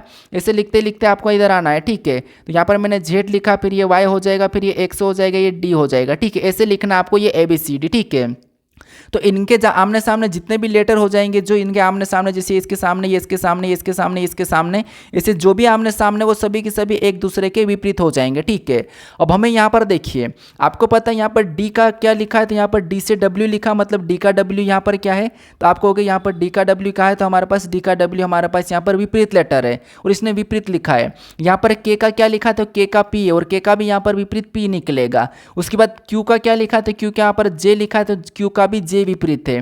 फिर एक्स का क्या बताया, इसने सी बताया, और एक्स का भी यहाँ पर विपरीत लेटर क्या दिख रहा है, हमें सी दिख रहा है। ठीक है, यानी इसने विपरीत लेटर इसका कोड बताया, तो हम क्या करेंगे, सेम तरीके से AFKP का बताने के लिए भी इनका विपरीत लेटर बता देंगे। तो ए का क्या है, तो आप कहोगे ए का तो हमें दिख रहा है कि जेड है। उसके बाद एफ का क्या है, तो एफ का यू है। उसके बाद के का क्या है, तो के का भी अभी हमने देखा था कि के का यहाँ पर क्या है, पी है, तो यहाँ पर पी हो जाएगा। उसके बाद पी का क्या है, तो पी का के है। ठीक है, ये आपस में दोनों विपरीत है। तो ये ऑप्शन में चेक कीजिए कि यहाँ पर हमारे पास ZUPK कहाँ पर है, तो ZUPK हमें ऑप्शन नंबर बी में दिखाई दे रहा है, तो ऑप्शन नंबर बी हमारा यहाँ पर सही जवाब हो जाएगा। ठीक है, कौन सा, ऑप्शन नंबर बी। तो अब आपको यहाँ पर समझ में आ चुका होगा कि आपको क्या करना है, प्लस ही करना जरूरी नहीं है, आपको विपरीत भी याद होना चाहिए। मैंने आपको बताया था कि चेक कैसे करना, प्लस भी होता है, माइनस भी होता है। उसके बाद मैं बीच में ये भी बताया था कि विपरीत भी हो सकता है, तो जो हो सकता मैंने बताया था वो प्रश्न मैंने यहाँ पर ऐड कर दिया। बस मुझे ना आपको सारी टाइप क्लियर करवाना, जितनी भी टाइप से प्रश्न बनते हैं, जिस तरीके से बनते हैं वो सारे क्लियर करवाना है, इसलिए मैं हर वीडियो में अलग अलग टाइप के प्रश्न ऐड कर रहा हूँ। ठीक है, अब चलिए हम बढ़ते हैं प्रश्न 14 पे। अब 14 नंबर का प्रश्न दिया है। प्रश्न यहाँ पर क्या कह रहा है, हमें प्रश्न यहाँ पर कह रहा है कि जब दर्पण को नीचे दर्शाए गए अनुसार MN पर रखा जाता है तो दी गई आकृति के सही दर्पण प्रतिबिंब का चयन करें। यानी यहाँ पर हमारे पास कुछ लेटर और यहाँ पर हमारे पास क्या है, कुछ चिन्ह दिए हैं, और इनका PQ रेखा पर रखने पर इस साइड इनकी प्रतिबिंब कैसी बनेगी ये हमें बताना। ठीक है, अगर आपको इस क्लास का PDF चाहिए तो मैं टेलीग्राम का लिंक डिस्क्रिप्शन में दे रखा हूँ, वहाँ से आप जाकर टेलीग्राम पर जाकर आप डाउनलोड कर सकते हो। वहाँ पर मैंने पहले, दूसरे, तीसरे तीनों क्लास का PDF डाल दिया हूं, इसका भी मैं डाल दूंगा। ठीक है, तो PDF आप जरूर डाउनलोड करके रखिए, क्योंकि आप PDF डाउनलोड करके रखोगे तो आप बाद में रिवीजन करने में आपको काम आएगा टाइप वाइज। ठीक है, क्योंकि यहाँ पर जो आपको जो प्रैक्टिस सेट करवा रहा हूँ यहाँ पर आपको टाइप वाइज देखने को मिल रहा है। अब देखिए यहाँ पर हमें क्या करना है, आपको हमने MN रेखा देखा था। ठीक है, मतलब यहाँ पर MN रेखा कह रहा है, लेकिन यहाँ पर क्या है, PQ रेखा दी है। ठीक है, क्या दी है, PQ रेखा दी है, तो इसको क्या करना है, आपको PQ कर लेना है। मतलब PQ रेखा रखने पर, PQ रेखा कुछ भी रेखा कहे तो हमें तो यहाँ पर ये खड़ी वाली दिख रही है। अभी हमें यहाँ पर खड़ी वाली रेखा दिख रही, तो आपको पता है इनका जो आकृति इस साइड बनेगी और सबसे पहले उसकी बनेगी जो पास में है, सबसे पहले किसकी बनेगी जो पास में है, ठीक है। लेकिन मैंने आपको एक तरीका बताया था पहले दूसरे तीसरे प्रैक्टिस सेट में कि आपको हमेशा ऐसे प्रश्न को सोल्व करने के लिए आपको गलती निकालना है। क्यों गलती निकालना? क्योंकि आपको यहाँ पर एकदम कचरा टाइप का दिख रहा है और सारे को आप इधर इस साइड पलटाओगे तो आप ऐसे में कन्फ्यूज हो जाओगे, लेकिन गलती निकालोगे तो आप आसानी से प्रश्न को सोल्व कर लोगे। कैसे? अब यहाँ पर हम गलती निकालेंगे तो ऑप्शन में देखिए है सभी में सेम दिख रहा है, कोई दिक्कत नहीं, ये वाला भी सेम दिख रहा है, @ सेम दिख रहा है, हेस भी सेम दिख रहा है। तो यहाँ तक तो हमारे पास सभी की सभी सेम है, तो इनको चेक करने की जरूरत है क्या? तो नहीं है, इनको चेक करने की जरूरत ही नहीं, क्योंकि सभी में सेम है तो इधर भी सेम बनेंगे। तो डायरेक्ट हम यहाँ पर W से चेक करते हैं। W से चेक करेंगे तो W पे कोई प्रभाव नहीं पड़ेगा, वैसा की वैसा रहेगा। लेकिन यहाँ पर हमें M की तरह दिख रहा है, क्या W उधर जाके M की तरह दिखेगा? नहीं दिखेगा। तो हमने पहली गलती निकाली और इसको हम क्या करेंगे? हटा देंगे, ऑप्शन भी नहीं हो सकता, ठीक है। उसके बाद फिर हम यहाँ पर क्या करेंगे? दूसरी गलती देखते हैं। अब दूसरी गलती किसका यहाँ पर बनेगा? तो डॉलर का बनेगा। अब डॉलर कैसा बनेगा? तो आपको डॉलर हमारा कुछ इस टाइप से बनेगा। अब इस टाइप का डॉलर अगर ऑप्शन में देखेंगे तो यहाँ पर है और यहाँ पर है, लेकिन यहाँ पर क्या बन रहा है? तो आपको इस चिन्ह का बना है, जबकि यहाँ पर डॉलर का बनना चाहिए, चिन्ह बीच में नहीं आ सकता है।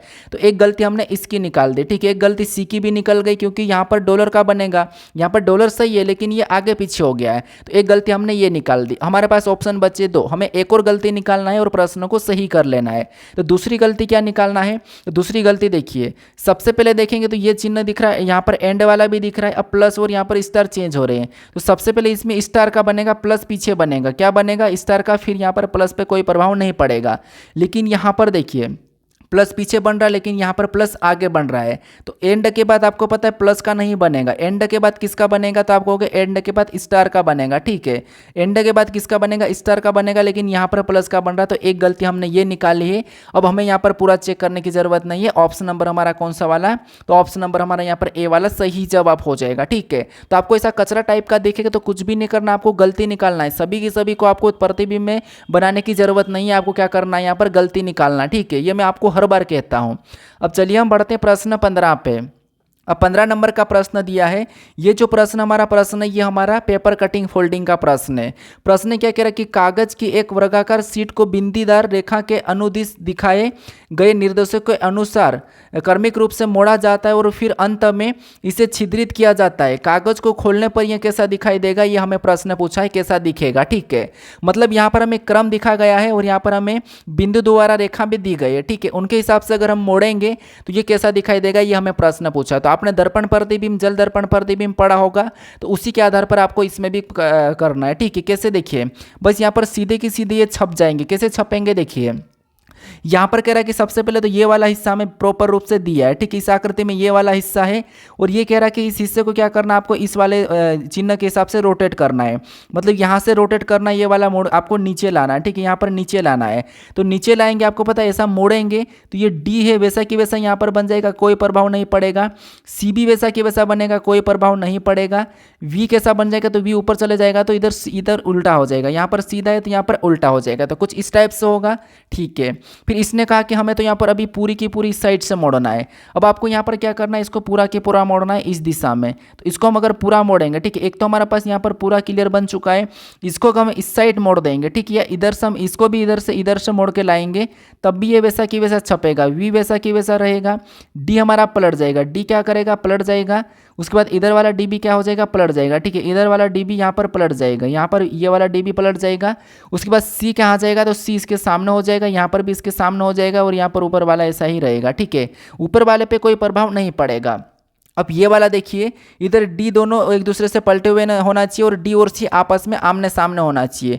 तो यहाँ पर देखिए, यहाँ पर डी और सी आमने सामने दिख रहे हैं, ठीक है। ये वाला ऑप्शन नंबर हमारा मैच हो रहा है। यहाँ पर डी और सी, यहाँ पर सी वो भी उसी दिशा में चले गए, ठीक है। तो यहाँ पर एक गलती है, यहाँ पर तो है ही नहीं, यहाँ पर भी नहीं है। तो हमारा ऑप्शन नंबर कौन सा वाला?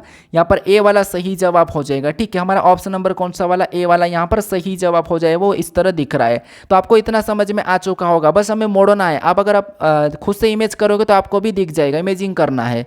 अब चलिए हम बढ़ते हैं प्रश्न 16 पे। अब 16 नंबर का प्रश्न दिया है। प्रश्न में यहाँ पर कह रहा है कि उस विकल्प आकृति का चयन करें जो नीचे दी गई आकृति में प्रश्न चिन्ह के स्थान पर आएगी और कौन सा पैटर्न पूरा करेगी, मतलब पैटर्न को पूरा करेगी, ये हमें बताना। ठीक है, मतलब यहाँ पर ये है कि हमारे पास एक आकृति है जो अधूरी है, जहाँ पर प्रश्नवाचक चिन्ह दिया है, यहाँ पर हम किस विकल्प आकृति को रखेंगे कि ये हमारी आकृति पूर्ण हो जाएगी, ये हमें बताना। ठीक है, तो देखिए सबसे पहले आपको वैसी की वैसी उठा कर रखना है, घुमाने की अनुमति नहीं है, ये आपको प्रश्न में बोल भी देगा। ठीक, तो यहाँ पर देखिए सबसे पहले हम क्या करेंगे, तो इस आकृति को पूरा करने के लिए सबसे पहले यहाँ पर क्या होगा, तो आप कहोगे सबसे पहले ये वाली जो हमारे पास गोल दिख रहा है ये गोल सर्कल पूरा होगा, पहली बार तो गोल सर्कल पूरा होगा। ठीक है, अगर हम देखेंगे तो सभी में गोल सर्कल वाला है, तो ठीक है, यहाँ तक कोई बात नहीं। ठीक है, अब इसके बाद ये वाली लाइन यहाँ से ऐसी जाएगी। ठीक है, ये वाली लाइन कुछ ऐसी प्रकार की जाएगी, तो इस प्रकार की लाइन भी हमें सभी में दिख रही है, इतना भी ठीक है। उसके बाद एक लाइन हमारी यहाँ पर पूरी तरह से यहाँ तक आएगी। ठीक है, ये वाली लाइन पूरी हमारी कुछ इस प्रकार आएगी, तो यहाँ पर भी सभी में ये वाली लाइन भी दिख रही है, इतना भी ठीक है। उसके बाद ये वाली लाइन हमारी यहाँ से यहाँ तक टच होगी, यहाँ पर टच हो रही, यहाँ पर लाइन ही नहीं है, यहाँ पर दूसरी लाइन नहीं है, तो ऑप्शन नंबर बी नहीं होगा। यहाँ पर दूसरी लाइन है लेकिन ये आगे ही निकल गई, तो ये वाला ही नहीं होगा। यहाँ पर भी दूसरी लाइन है ही नहीं, तो ये भी नहीं होगा। तो यहाँ पर हमने जो यहाँ पर पूर्ण किया था वो हमें मैच हुआ है। ठीक है, हमें ये वाली लाइन भी यहाँ पर मैच हुई है, उसके बाद ये वाली लाइन भी मैच हो गई है, ये वाली लाइन भी मैच हुई है, ये वाली लाइन भी मैच हुई है। तो ऑप्शन नंबर हमारा कौन सा वाला, यहाँ पर ए वाले को रखेंगे तो यहाँ पर आकृति हमारी पूर्ण हो जाएगी। ठीक है, तो ऑप्शन नंबर ए हमारा इस प्रश्न का सही जवाब हो जाएगा। अब चलिए हम बढ़ते हैं प्रश्न 17 पे। अब 17 नंबर का प्रश्न दिया है। प्रश्न में यहाँ पर क्या कह रहा है, प्रश्न कह रहा है कि उस विकल्प आकृति को, मतलब उस विकल्प का चयन करें जिसमें दी गई आकृति सन्निहित है, घुमाने की अनुमति नहीं है।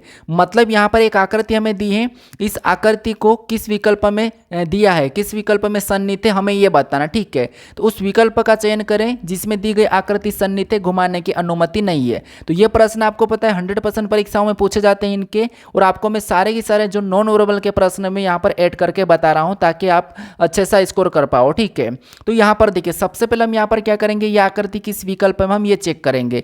तो सबसे पहले नीचे की ओर झुका हुआ त्रिभुज मिलना चाहिए हमें ऑप्शन में, ये देख लेंगे हम। सबसे पहले गलती निकालना है, तो यहाँ पर नीचे की ओर झुका हुआ यहाँ पर मिला है, यहाँ पर मिला है, यहाँ पर नहीं मिल रहा है, यहाँ पर आपको ठीक है, यहाँ पर भी हमें ये वाला बनता हुआ दिख रहा है, यहाँ तक ठीक है।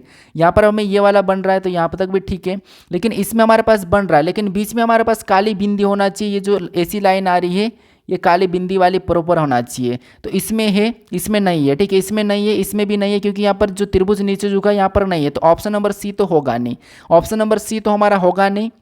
उसके बाद ऑप्शन बी में देखेंगे तो यहाँ पर भी नहीं है, तो ये भी नहीं होगा। ऑप्शन नंबर डी में भी नहीं है, तो ऑप्शन में हमने एक ही गलती निकाल के पूरा एलिमिनेट कर दिया। ऑप्शन हमारा एक ही बचा। यहाँ पर देखिए, यहाँ पर हमारे पास प्रॉपर दिख रहा है कि यहाँ से ये वाला त्रिभुज है, इसके अंदर ये वाली लाइन और ये काली बिंदी भी दिख रही है। उसके बाद ये जो आकृति हमें ऊपर दिखाई दे रही है, ये आकृति भी इसमें यहाँ पर दिखाई दे रही है, तो प्रॉपर हमारा ऑप्शन नंबर ए में है, तो ऑप्शन नंबर ए हमारा यहाँ पर सही जवाब हो जाएगा। ठीक है, कौन सा, ऑप्शन नंबर ए। तो बस आपको जो आकृति दी जाती है वो किस विकल्प में दिखाई दे रही है वो ध्यान से देखना है और ऑप्शन लगा के आगे बढ़ना है। अब चलिए हम बढ़ते हैं प्रश्न 18 पे। अब 18 नंबर का प्रश्न दिया है।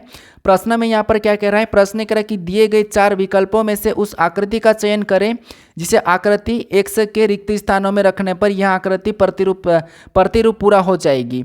मतलब ये भी आकृति हमारी आधी कटी हुई आकृति, इस आकृति को भी हमें क्या करना है, पूर्ण करना है। जैसे हमने मैं अभी आपको बताया था कि आकृति को पूर्ण कीजिए। ठीक है, तो यहाँ पर भी हमें क्या करना है, इस आकृति को पूरा करना है। पूरा करेंगे तो क्या करेंगे, देखिए सबसे पहले तो क्या करेंगे, यहाँ पर आकृति पूरा करने के लिए जैसे ये वाली जो लाइन है यहाँ तक पूरी हो जाएगी। ठीक है, कितनी होगी, तो आपको यहाँ तक होगी, लेकिन ये आगे है तो ये लाइन पूरी की पूरी यहाँ से ये वाले मैच होना चाहिए। तो ये वाली लाइन हमें ऑप्शन में सभी में है, यहाँ तक ठीक है।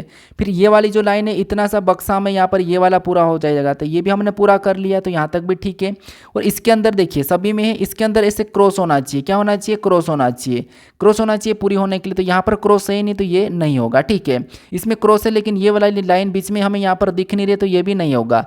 इसमें भी क्रॉस नहीं है, तो ऑप्शन नंबर बी भी नहीं होगा। ठीक है, केवल बचा हमारे पास ऑप्शन नंबर ए वाला, तो वही सही जवाब हो जाएगा।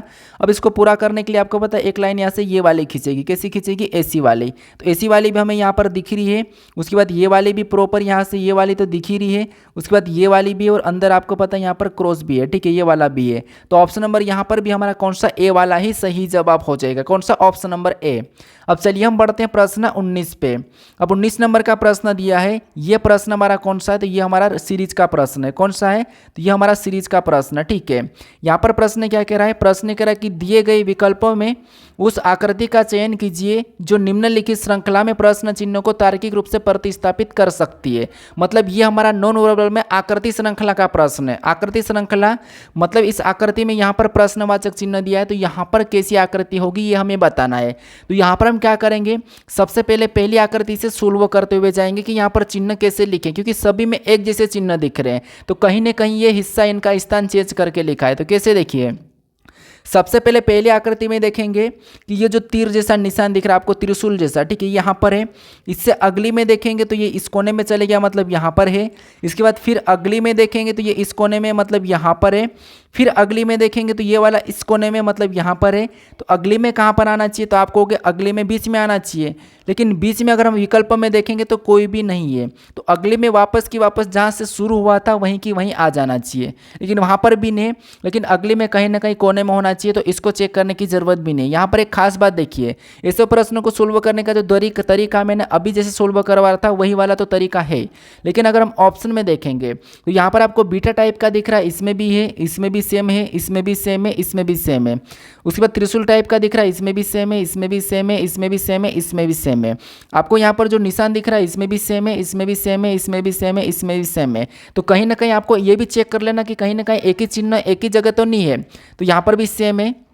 उसके बाद हमारे पास ये तो बाकी है आर है, इनमें उल्टे सीधे का सिस्टम है, तो इनको हम चेक करेंगे। अब ऊपर वाले बाकी को चेक करने की ज़रूरत नहीं है, इन तीनों को हमें यहाँ पर चेक करने की ज़रूरत नहीं है। तो हम क्या करेंगे, नीचे वाले को चेक कर लेंगे। हालांकि मैंने जो भी तरीका बता रखा था वैसा ही सोल्व भी करना है, ठीक है। तो क्यों ना हम यहाँ पर आर वाले को चेक करते हैं। जैसे आर वाला पहले में यहाँ पर है और दूसरे में नीचे की ओर, ठीक है। दूसरे में यहाँ पर चले गया मान लो, अगले में यहाँ पर, इसका मतलब ये यहाँ पर चले गया, अगले में यहाँ पर है तो यहाँ पर चले गया। तो अगले में कहाँ पर होगा, तो अगले में कहीं ना कहीं वापस से नीचे ही आएगा।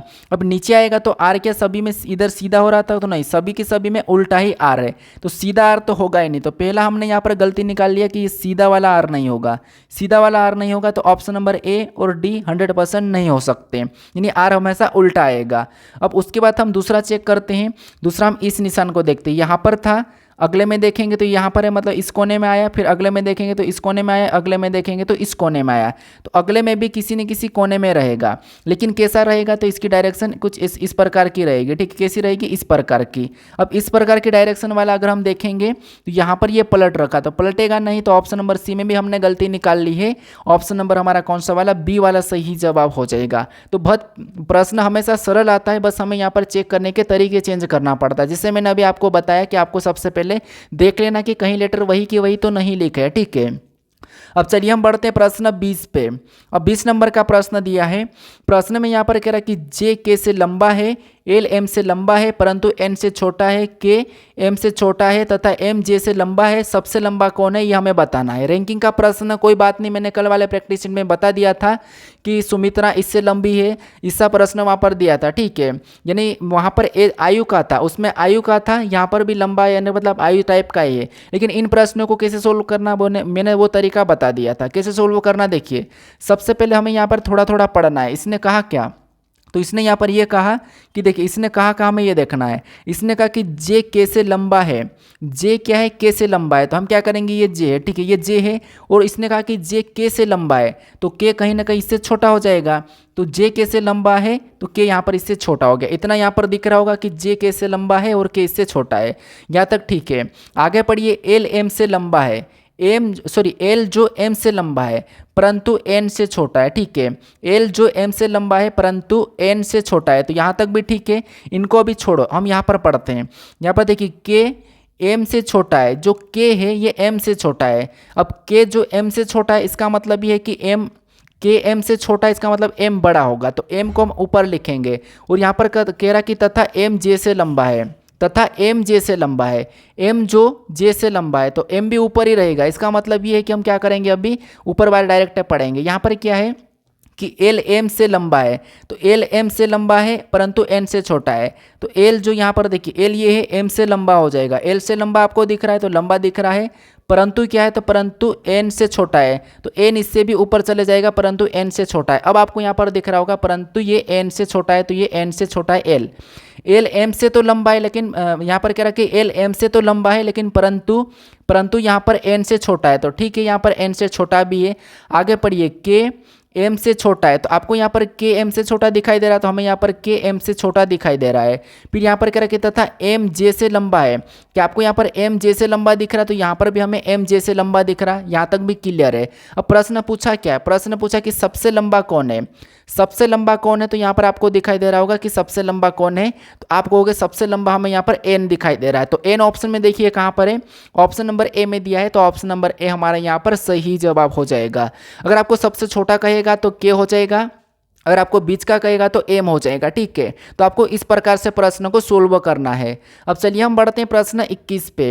अब 21 नंबर का प्रश्न दिया है, प्रश्न में यहाँ पर कह रहा है कि एच आई जे के और एल 5 व्यक्ति एक सीधी पंक्ति में यानी कि सीधी रेखा में उत्तर की ओर मुख करके बैठे हैं। आई जे और के ठीक बीच में बैठा है, के एच के ठीक बाएं और बाएं बैठा है, एल पंक्ति के दाएं सिरे पर बैठा है, तो पंक्ति के बाएं सिरे पर कौन बैठा है, ये हमें प्रश्न पूछा है। तो सेम टाइप का प्रश्न मैंने कल करवाया था और मैंने दूसरे वाले प्रैक्टिस सेट और पहले वाले प्रैक्टिस सेट में मैंने व्रत में कैसे बिठाना वो मैंने बता चुका हूँ, ठीक है।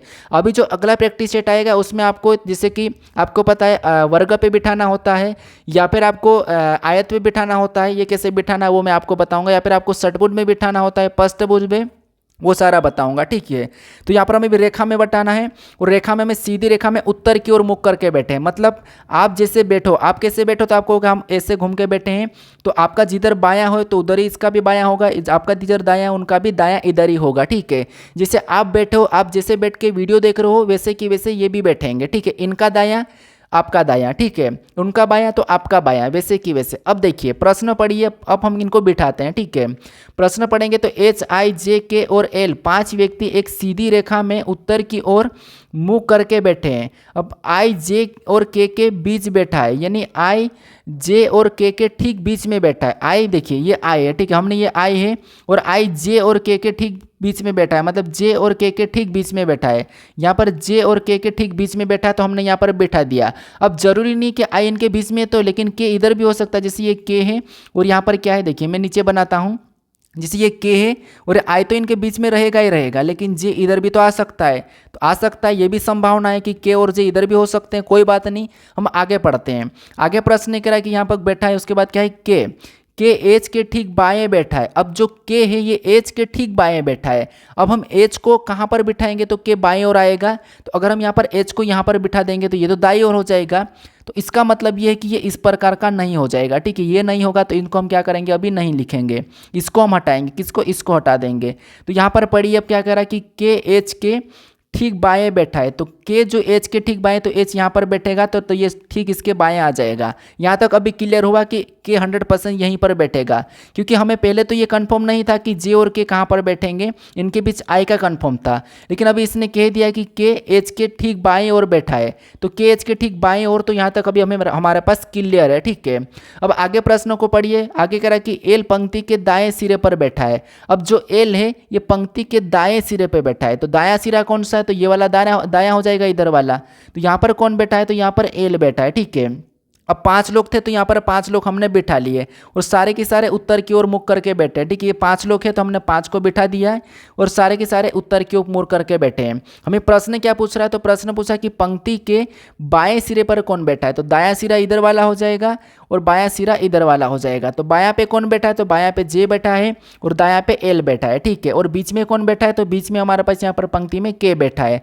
तो हमें यहाँ पर बाएं सिरे पे पूछा है, तो बाएं पे जे बैठा है, तो ऑप्शन में देखिए जे कहाँ पर है, तो ऑप्शन नंबर डी में दिया है, तो ऑप्शन नंबर डी हमारा यहाँ पर सही जवाब हो जाएगा। अब ऐसे प्रश्नों को सोल्व करने में काफी सारे स्टूडेंट घबराते हैं, डरते हैं, लेकिन आपको कुछ भी नहीं करना है, जैसा प्रश्न कह रहा है वैसा बिठाना है, कुछ भी नहीं करना। देखिए इसमें भी थोड़ा सा चेंज होता है, थोड़ा सा टॉपिक घुमा के कहता प्रश्न, वो भी मैं आपको धीरे से लाऊंगा। पहले मैं आपको सरल बातें समझाऊं, उसके बाद मैं आपको वो प्रश्न भी लाके बताऊंगा जो एक्चुअल में वहां पर कंफ्यूज होते हैं आप, जहाँ पर आप गलती करते हैं वो वाला प्रश्न भी मैं आपके लिए लाऊंगा, क्योंकि अभी आपको ये सिखाना जरूरी है कि सरल से कैसे बिठाना है। अब इतना अगर आप सीख जाओगे तो फिर आप गलती कहाँ पर होती है वो पकड़ में आपको आगे मिलेगा, तो वो प्रश्न अभी मैं ऐड करूँगा कि आखिर जो परीक्षाओं में पूछे जाते हैं प्रश्न और जहाँ पर हमसे गलती होती है वो गलती क्यों होती है, उसे आसान तरीके से कैसे करेंगे वो मैं आपको बताऊँगा, ठीक है। तो वो प्रश्न मैं आपको हर प्रैक्टिस सेट में ऐड करूँगा, अगले प्रैक्टिस सेट में हो सकता तो मैं ऐड कर दूंगा कठिन वाला।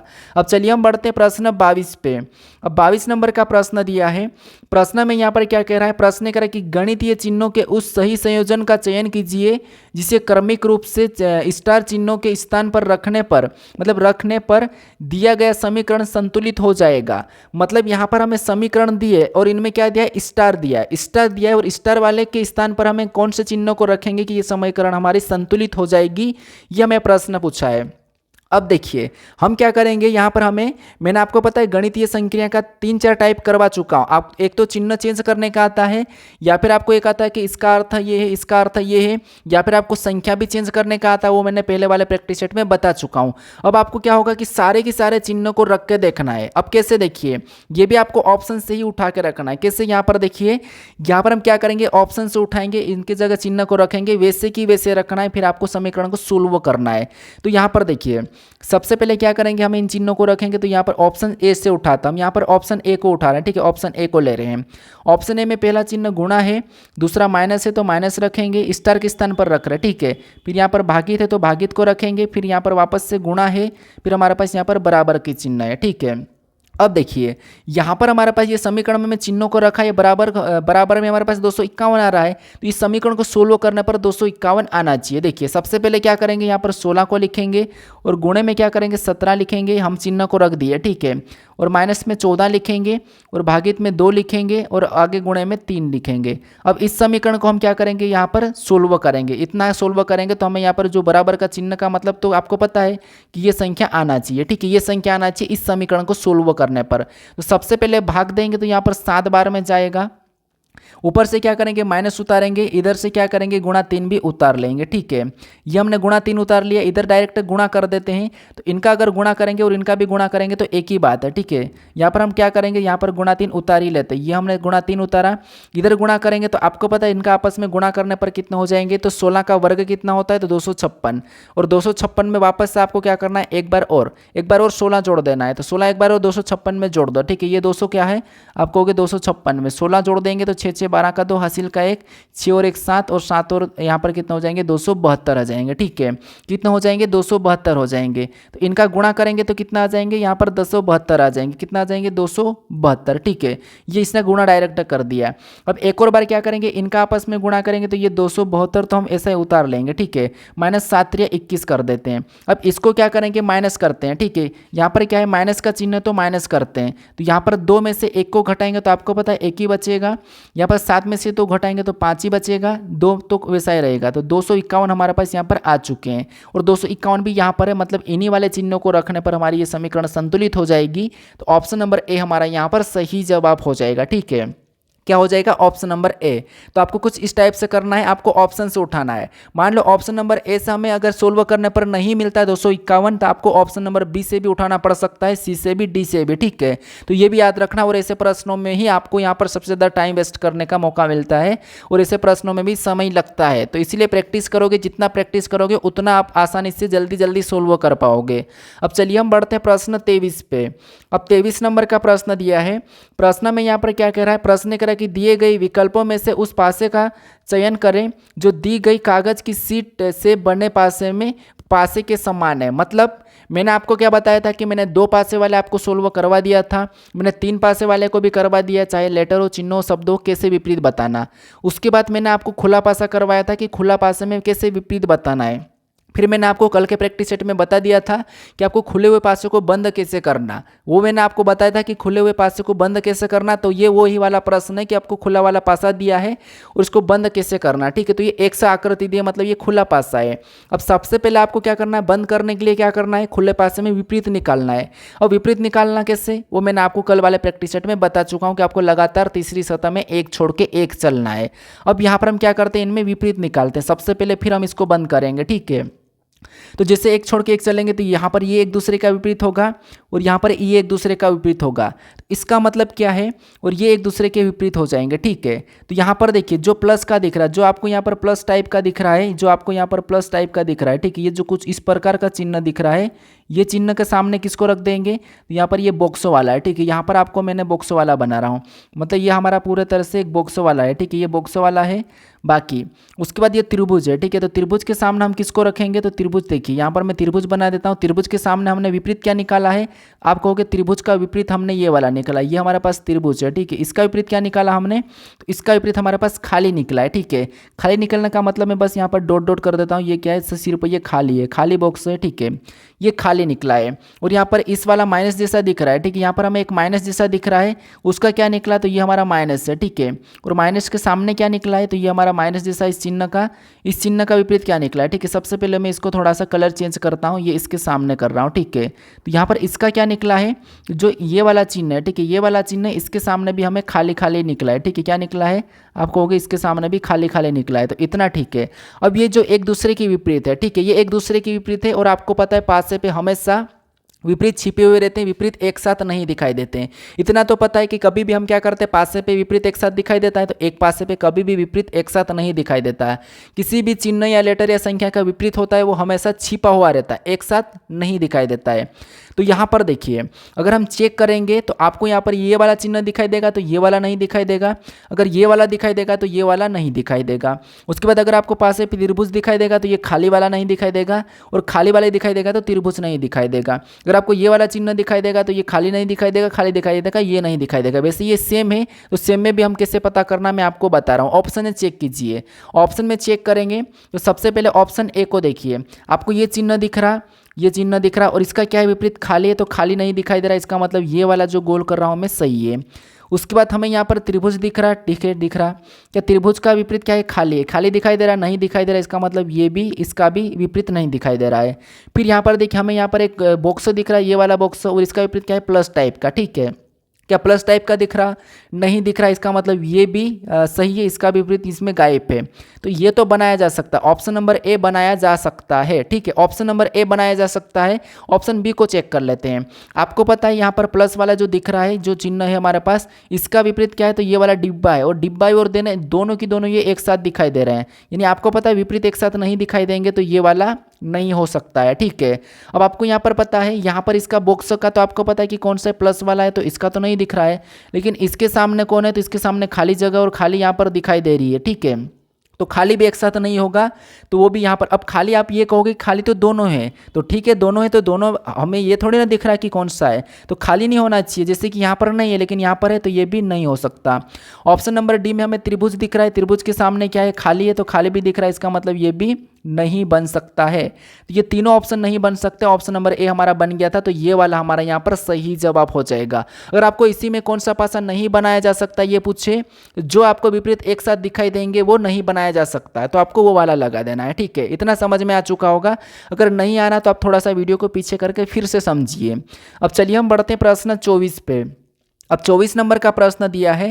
प्रश्न में यहाँ पर क्या कह रहा है, प्रश्न कह रहा है कि निम्नलिखित आकृति में प्रश्न चिन्ह के स्थान पर कौन सी संख्या आएगी। यानी यहाँ पर हमें 3 आकृति दी है, और इन तीनों आकृति में हमारे पास यहाँ पर 3 प्रश्नवाचक चिन्ह है। इन 3 प्रश्नवाचक चिन्ह के स्थान पर कौन सी संख्या आएगी ये हमें बताना, ठीक है। थोड़ा सा इंपॉर्टेंट प्रश्न है, मिसिंग नंबर का प्रश्न है, आपको पूछा भी जाता है प्रश्न। यहाँ पर कुछ भी नहीं करना है, आपको पता करना है कि जो प्रश्नवाचक चिन्ह है उसी की जगह बाकी की आकृति में कैसे संख्या लिखी है। जैसे यहाँ पर प्रश्नवाचक चिन्ह नीचे में सभी वाले बॉक्स में, इसका मतलब ये है कि हम यहाँ पर पता करेंगे कि ये संख्या इन आकृतियों में कैसे लिखी, ये संख्या कैसे लिखी, इनका पता कर लेंगे, और उसी तरीके से हम यहाँ पर संख्या को बता देंगे, ठीक है। तो सबसे पहले इन 2 बॉक्स में, इन 2 आकृति में हम संख्या पता करते कि इसने नीचे वाली को कैसे लिखा। तो देखिए यहाँ पर ऐसा क्या करें कि हम नीचे वाली संख्या मिले, तो आप कहोगे अगर हम यहाँ पर ऊपर से अगर हम नीचे पता करते हुए आए तो इनको आपस में जोड़ेंगे तो 27 होना नहीं है, इनको इधर कुछ भी करेंगे 27 नहीं आ रहा। तो ऐसा क्या करें कि हमें, तो देखिए थोड़ा सा अगर हम ध्यान से बॉक्सों को देखते हैं, आप भी अपनी ओर से देखिए, ध्यान से देखिए, आपको थोड़ा सा अगर टफ लगेगा, लेकिन अगर ध्यान से देखोगे तो आपको यहाँ पर इसका लॉजिक मिल जाएगा। कैसे देखिए, जैसे अगर हम देखेंगे 16 से क्या करते हैं, हम यहाँ पर 33 को देखते हैं, यहाँ पर 16 का 2 गुना करके अगर हम 16 का क्या करेंगे 2 गुना करेंगे, 16 दूना 32 और प्लस 1 करेंगे तो 33 हो जाएंगे, और 33 यहाँ पर लिखा है, क्रॉस में देखा मैंने, मुझे दिख गया 16 का 2 गुना प्लस 1, इधर देखिए, इसका भी 13 का से 27 को देखेंगे, 13 का 2 गुना +1, तो यहाँ पर भी 13 का 2 गुना यहाँ पर भी +1 हो रहा है। तो आपको अभी दिखा होगा 13 का 2 गुना +1 27 हो जाएगा। अब आपको दिखा होगा कि 13 का 2 गुना +1 16 का 2 गुना +1। यहाँ तक इतना क्लियर। सेम हम यहाँ पर देखते हैं, 27 दूना 34, 34 का 2 मतलब 17 का 2 गुना +1 हमें दिखा है परफेक्ट। फिर 21 दूना 42 +1 43, यहाँ पर भी दिखा। अब आपको यहाँ पर दिखा होगा कि जो हमने दो संख्या का पता किया वहाँ पर क्या हुआ है, तो यहाँ पर भी 2 गुना +1 हुआ है, यहाँ पर भी 2 गुना +1, यहाँ पर भी 2 गुना +1 हुआ है। ठीक है, इतना क्लियर है। यानी यहाँ पर संख्या जो आएगी इसका 2 गुना +1 करेंगे तो 30 का 2 गुना कितना हो जाएगा, 30 का 2 गुना 60, 60 का +1 61, पहली संख्या 61 होना चाहिए। 30 का नहीं करेंगे हम, यहाँ पर 25 का करेंगे। 25 का 2 गुना कितना होगा 50, और 50 में +1 करेंगे तो यहाँ पर 51 होना चाहिए पहली संख्या। तीसरी लाने के लिए हम क्या करेंगे, 30 का 2 गुना 60, 60 में भी 1 प्लस करेंगे सेम तरीके से, तो यहाँ पर 61 होना चाहिए। 51 61 अगर ऑप्शन में भी देखेंगे तो ना तो ए में है, ना बी में है, ना सी में है, ऑप्शन नंबर डी में है। डी वाला सही जवाब हो जाएगा। लेकिन हमें बीच वाली भी संख्या लाना कि बीच वाली कैसे आई, तो बीच वाली लाने के लिए हम क्या करेंगे, जिससे अगर हम 16 में से 13 माइनस करेंगे, 16 में से 13 माइनस करेंगे तो कितने बचेंगे, 3 बचेंगे। कितने बचेंगे 3, और 3 का 3 गुना करेंगे तो 3 3 9। ठीक है, 3 3 9। 21 में से 17 को माइनस करेंगे तो कितने बचेंगे 4, 4 का भी 4 के साथ गुना करेंगे तो 4 चौक 16। उसी तरीके से 30 में से 25 को माइनस करेंगे तो कितने बचेंगे 5, और 5 को भी 5 गुना करेंगे तो 5 5 25 आ गया। सेम तरीके से सेम लॉजिक लग गई। 51 25 61 ऑप्शन नंबर हमारा कौन सा वाला, डी वाला यहाँ पर सही जवाब हो जाएगा। तो आपको कुछ इस तरीके से लगाना, बस संख्या को थोड़ा सा ध्यान से देखो, थोड़ा सा कुछ सेकंड के लिए वेट कर लो, आपका प्रश्न सुलभ हो जाएगा। ठीक है, तो ये प्रश्न कैसा लगा आपके लिए, टफ था या सरल था, मुझे कमेंट करके थोड़ा सा बता देना। बाकी अगर आप इस चैनल पर नए हो तो मैं अभी तक कहा नहीं आपको कि चैनल को सब्सक्राइब कर लो। तो अगर आपको वीडियो अच्छा लगा तो लाइक करो, उसके बाद आपको कमेंट में हाइप का ऑप्शन दिखेगा, हाइप कर लो। ठीक है, और अगर चैनल अच्छा लग रहा हो, अगर वीडियो अच्छा लग रहा हो तो ही चैनल को सब्सक्राइब करना। अब चलिए हम बढ़ते हैं प्रश्न 25 पे। अब 25 नंबर का प्रश्न दिया है। प्रश्न में यहाँ पर कह रहा है कि यदि 23 जनवरी 2002 को बुधवार था तो 26 जनवरी 2007 को कौन सा दिन होगा, ये हमें बताना। ठीक है, अब मैंने आपको सब्सक्राइब करने के लिए कहा तो मैं आपको अपनी ओर से नहीं करवा रहा हूँ। अगर आपको अच्छा लगता है वीडियो तो ही करो, क्योंकि देखिए हम सब्सक्राइब क्यों करते हैं, चैनल को इसीलिए करते हैं कि उस पर हमको आने वाली वीडियो को देखना है और हमें कुछ सीखना है, हमें वहाँ से सीखना है, इसीलिए हम उससे जुड़ते हैं। नहीं तो नहीं आ रहा समझ में तो क्यों जुड़ना है। ठीक है, अगर आ रहा है तो आप चैनल को सब्सक्राइब कर लीजिए। अब देखिए यहाँ पर हमारे पास कैलेंडर का प्रश्न है, और कैलेंडर के प्रश्न में आपको पता है सबसे पहले हम लास्ट की 2 डिजिट लेते हैं। तो क्या करेंगे, या तो आप इधर से भी ले सकते हो। ठीक है, मैं लास्ट की 2 डिजिट 02 को लेता हूँ ईयर की। इसमें भाग देंगे तो भाग तो जाएगा नहीं, 4 से भाग देना है, ईयर में तो नहीं जाएगा तो 0। उसके बाद वापस से प्लस लेके इसकी तारीख लेंगे तो 23 तारीख है तो 23 को ले लेता हूँ, क्योंकि हमें यहाँ पर बुधवार है भी कि नहीं है ये पता करना है पहले। उसके बाद जनवरी का कोड क्या है तो 1 है तो 1 को लेंगे। 2000 का कोड क्या है 6 तो 6 को ले लेंगे। ऐसा करने के बाद सभी को जोड़ के हमें यहाँ पर 7 से भाग देना है। अगर आपको इसका वीडियो फुल चाहिए, अगर आपको समझ में नहीं भी आता है किसी को, तो यहाँ पर आपको ऊपर की ओर आई बटन पे इसका वीडियो मिल जाएगा, या आप नीचे डिस्क्रिप्शन में जाओगे तो वहाँ पर भी मैं इसका लिंक दे दूंगा, तो वहाँ से आप जाके देख सकते हो, आपको कैलेंडर आसानी से समझ में आ जाएगा। ठीक है, अब देखिए यहाँ पर हम क्या करेंगे, सभी को जोड़ के क्या करेंगे इसमें भाग देंगे। यहाँ पर क्या करेंगे, सभी को जोड़ के 7 से भाग देंगे। तो यहाँ पर 2 और 0 को जोड़ेंगे तो 2 ही हो जाएंगे, और 2 में 23 को जोड़ेंगे तो 25, 25 में 1 को जोड़ेंगे तो 26, 26 में 6 को जोड़ेंगे तो 32 हो जाएंगे। कितने हो जाएंगे 32, और 32 को 7 से काटेंगे तो 7 चौक 28। शेष कितना बच रहा है, आप कहोगे शेष हमारे पास 4 बचा है। जो शेष बचा वही हमारा यहाँ पर सही जवाब हो जाएगा। तो यहाँ पर देखिए 4 नंबर पर कौन सा दिन आता है, तो आप कहोगे 1 नंबर पर रविवार, 2 नंबर पर सोमवार, फिर मंगलवार, फिर बुधवार। 4 नंबर पे क्या आ रहा है, बुधवार आ रहा है, और इसने बुधवार कहा, इसका मतलब इसने सही कहा है, हमसे झूठ नहीं बोला है। इसने सही कहा है, हमें गलत नहीं कहा है। ठीक है, तो इसने सही करा तो हम क्या करेंगे, इसी तरह से निकाल देंगे। अब देखिए सबसे पहले क्या करेंगे, यहाँ पर लास्ट की 2 डिजिट लेंगे तो 07 को लेंगे। उसके बाद प्लस का लगाएंगे, 4 से भाग देंगे तो एक बार में जाएगा, जो बचा शेष उसे छोड़ दो। तारीख क्या है 26 है तो 26 को लेंगे। जनवरी का कोड 1 ही है तो 1 को लेंगे, और 2000 का कोड क्या है 6 है तो 6 को ले लेंगे। सभी को जोड़ के हमें यहाँ पर 7 से भाग देना है। तो सभी को जोड़िए, सभी को जोड़ेंगे तो 7 और 1 8, 8 में 26 को जोड़ेंगे तो 34, 34 में 1 को जोड़ेंगे तो 35, 35 में 6 को जोड़ेंगे तो 41 हो जाएंगे। क्या सही हो रहे हैं, तो देख लीजिए यहाँ पर जोड़ेंगे 6 और 1 7, 7 में 26 को जोड़ेंगे तो 26 7 33 में एक 34, 34 में 7 को जोड़ेंगे तो 41, सही है। इसको क्या करेंगे 7 से काटेंगे, यहाँ पर 7 पंजे 35, 5 बार में जा रहा है, हमारे पास शेष कितना बचा है तो 6 हमारे पास शेष बचा है। अब 6 नंबर पे कौन सा वार आएगा तो आप कहोगे शुक्रवार आएगा। क्यों? क्योंकि 1 नंबर पे रविवार आता है, 2 नंबर पे सोमवार, 3 नंबर पे मंगलवार, 4 नंबर पे बुधवार, 5 नंबर पे गुरुवार, 6 नंबर पे शुक्रवार और 0 पे शनिवार आता है। ठीक है, याद रखना 0 पे शनिवार आता है। और 0 पे इसीलिए लिया है क्योंकि आपको पता है कभी भाग पूरा जाता है 0 आता है तब आपको शनिवार लगाना। ठीक है, तो ऑप्शन नंबर हमारा यहाँ पर सी वाला सही जवाब हो जाएगा। कौन सा? Option number C. अब चलिए हम बढ़ते हैं प्रश्न 26 पे। अब 26 नंबर का प्रश्न दिया है, ये हमारा कथन निष्कर्ष का प्रश्न है। अब मेरे पास कुछ स्टूडेंट का कमेंट आया था कि सर हमें पूर्ण धारणाएं और धारणाएं वाले या कथन या तर्क वाले प्रश्न को ऐड करो, तो ठीक है मैं अगले प्रैक्टिस सेट में कर दूंगा। यहाँ पर मैं 2 टाइप के कर रखा हूँ। ठीक है, एक तो कथन निष्कर्ष है।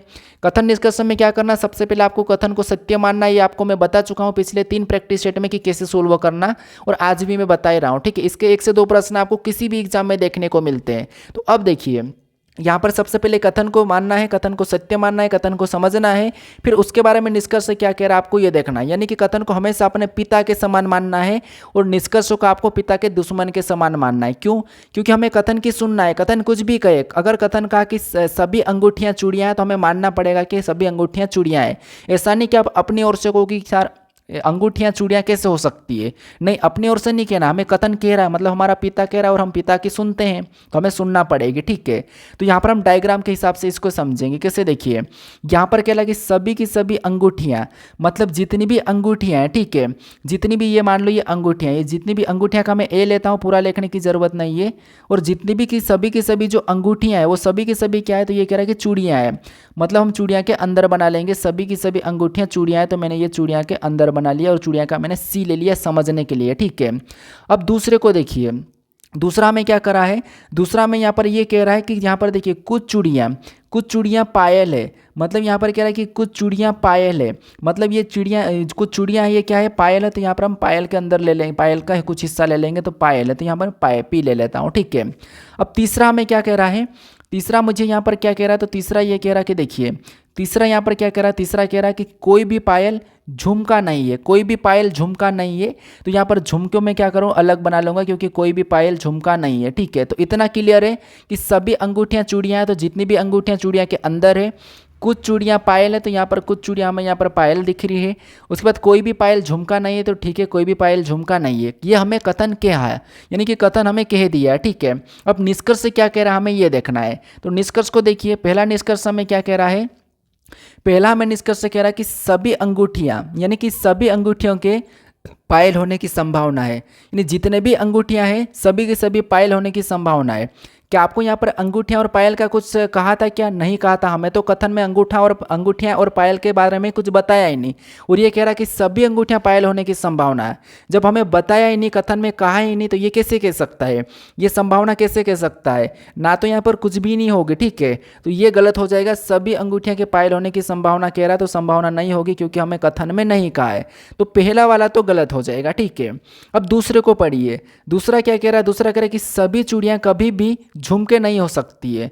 यहाँ पर कह रहा है कि सभी की सभी चूड़ियाँ कभी भी झुमके नहीं हो सकती है, सभी की सभी चूड़ियाँ कभी भी झुमके नहीं हो सकती है। तो यहाँ पर चूड़ियाँ और यहाँ पर झुमके, ये यहाँ पर चूड़ियाँ हैं और यहाँ पर झुमके हैं, तो यहाँ पर कह रहा है कि सभी चूड़ियाँ कभी भी झुमके नहीं हो सकती है। देखिए वैसे तो हमें यहाँ पर झुमके और चूड़ियाँ का भी कोई संबंध नहीं कहा है कि झुमका और चूड़ियाँ का कोई रिश्ता है, इसने कथन में नहीं कहा है, लेकिन इसने संभावना में कहा कि नहीं हो सकती है, हो सकती नहीं हो सकती ये कहा, तो हम हाँ ठीक है नहीं हो सकती है ये सही है, तो इसीलिए हम क्या करेंगे दूसरे वाले को सही मानेंगे। क्यों सही मानेंगे? क्योंकि इसने संभावना में कहा, लेकिन इसने संभावना में नहीं कहेगा तो हम क्या करेंगे इसको भी गलत मान लेंगे क्योंकि कथन में कहा नहीं था, लेकिन संभावना में ठीक है क्योंकि है ही नहीं, इसीलिए ये सही हो जाएगा। तो ऑप्शन नंबर ए हमारा इस प्रश्न का सही जवाब होगा, केवल निष्कर्ष दूसरा अनुसरण कर रहा है। ठीक है, कौन सा? Option number A. अब चलिए हम बढ़ते प्रश्न 27 पे। अब 27 नंबर का प्रश्न दिया है, ये भी हमारा कथन निष्कर्ष का प्रश्न है। इस प्रश्न को कैसे सोल्व करना है ये तरीका मैंने कल अच्छे से समझाया था, लेकिन आज भी मैं इस प्रश्न को ले आया हूँ और इसमें कुछ टाइप और है, वो भी मैं आपको कल वाले में करवाऊंगा। ठीक है, यहाँ पर क्या करना है, यहाँ पर भी आपको सबसे पहले देखिए कथन को समझना है, कथन को आपको समझना है, कथन को सत्य मानना है, सत्य का मानना आपको तो यहाँ पर दिया ही है, उसके बारे में निष्कर्ष कैसे दिया ये आपको बताना है। कैसे? देखिए सबसे पहले मैं आपको एक बार और समझा देता हूँ कि आपको मैंने बताया था कि जैसे मान लो ये वाला कोई चिन्ह है, ठीक है, और यहाँ पर भी कोई चिन्ह है, और इधर से मैंने कहा कि ऐसा ये वाला मुंह खोल दिया, ठीक है, या फिर मैंने ये वाला चिन्ह और ये वाला मैंने ऐसा कर दिया। अब मैंने कहा कि ये वाला जो चिन्ह दिख रहा है ये किसको दर्शाता है, ये जो बीच में दिख रहा है ये किसको दर्शाता है। तो जिसके तरफ भी ये वाला जो मुँह खुला है, ठीक है, जिसके तरफ ये मुँह खुला है वो जिसके तरफ मुँह खुला रहेगा वो बड़ा रहेगा, जिसकी तरफ मुँह बंद रहेगा वो छोटा रहेगा। इधर मुँह खुला है तो ये बड़ा, इधर मुँह बंद है तो ये छोटा है, तो ये छोटे बड़े को दर्शाता है। ये बीच वाला ये किसको दर्शाता है, ये छोटे बड़े को दर्शाता है, ठीक है, किसको, छोटे बड़े को। हम यहाँ पर देखते हैं, यहाँ पर कथन को समझते हैं। इन दोनों में हम देखेंगे कि यहाँ पर देखिए एस और इन दोनों के बीच में देखेंगे, इन दोनों के बीच में ये वाला चिन्ह है, इस चिन्ह का मतलब मैंने बताया कि ये छोटे बड़े को दर्शाता है। तो यहाँ पर एस की तरफ मुंह बंद है, टी की तरफ खुला है, जिसके तरफ मुंह खुला है इसका मतलब वो उससे बड़ा हो जाएगा। तो एस से बड़ा कौन हो जाएगा, तो इससे बड़ा टी हो जाएगा। क्यों, क्योंकि यहाँ पर टी की तरफ मुंह खुला है, ठीक है, तो एस से बड़ा टी, तो यहाँ पर हमने एस से बड़ा टी बना लिया। फिर यहाँ पर टी और ए का देखेंगे, तो टी और ए के बीच में कौन सा चिन्ह है, तो आपको कहोगे बराबर का। बराबर का मतलब बराबर, यानी कि ए और टी बराबर है, तो यहाँ पर ए और टी में यहाँ पर बराबर बना लेता हूँ। उसके बाद यहाँ पर ए और आर, इसके बीच में कौन सा चिन्ह है, तो आप कहोगे इसमें भी बराबर है, तो मतलब बराबर मतलब बराबर, तो यहाँ पर भी इसके बराबर में कौन आ जाएगा, आर आ जाएगा। यहाँ तक क्लियर है। इसके बाद हम आर और सी को देखेंगे, तो इनके बीच में किधर मुंह खुला है, तो आप कहोगे सी के तरफ मुंह खुला है, इसका मतलब आर से सी बड़ा है, क्योंकि सी के तरफ मुंह खुला है तो सी बड़ा है, तो सी ऊपर लिखेंगे क्योंकि आर से सी बड़ा हो जाएगा, ठीक है। तो इतना आपको ये क्लियर होगा जो मैंने अभी बता रहा हूँ। फिर आगे और देखिए, यहाँ पर सी और इनको देखेंगे, तो यहाँ पर किसकी तरफ मुंह खुला है, तो यहाँ पर भी सी के तरफ मुंह खुला है, मतलब सी से के छोटा है और सी के से भी बड़ा है, तो के को हम इनके नीचे ले लेंगे, इसके नीचे ले लेंगे, मतलब के इससे छोटा हो जाएगा, तो ये के यहाँ पर आ जाएगा, ठीक है, इसके साथ आ जाएगा। अब देखिए इतना ठीक है, यहाँ पर के छोटा है तो यहाँ पर हमने के छोटे को बना लिया, इतना ठीक है। अब निष्कर्ष क्या कह रहा है हमें ये देखना है।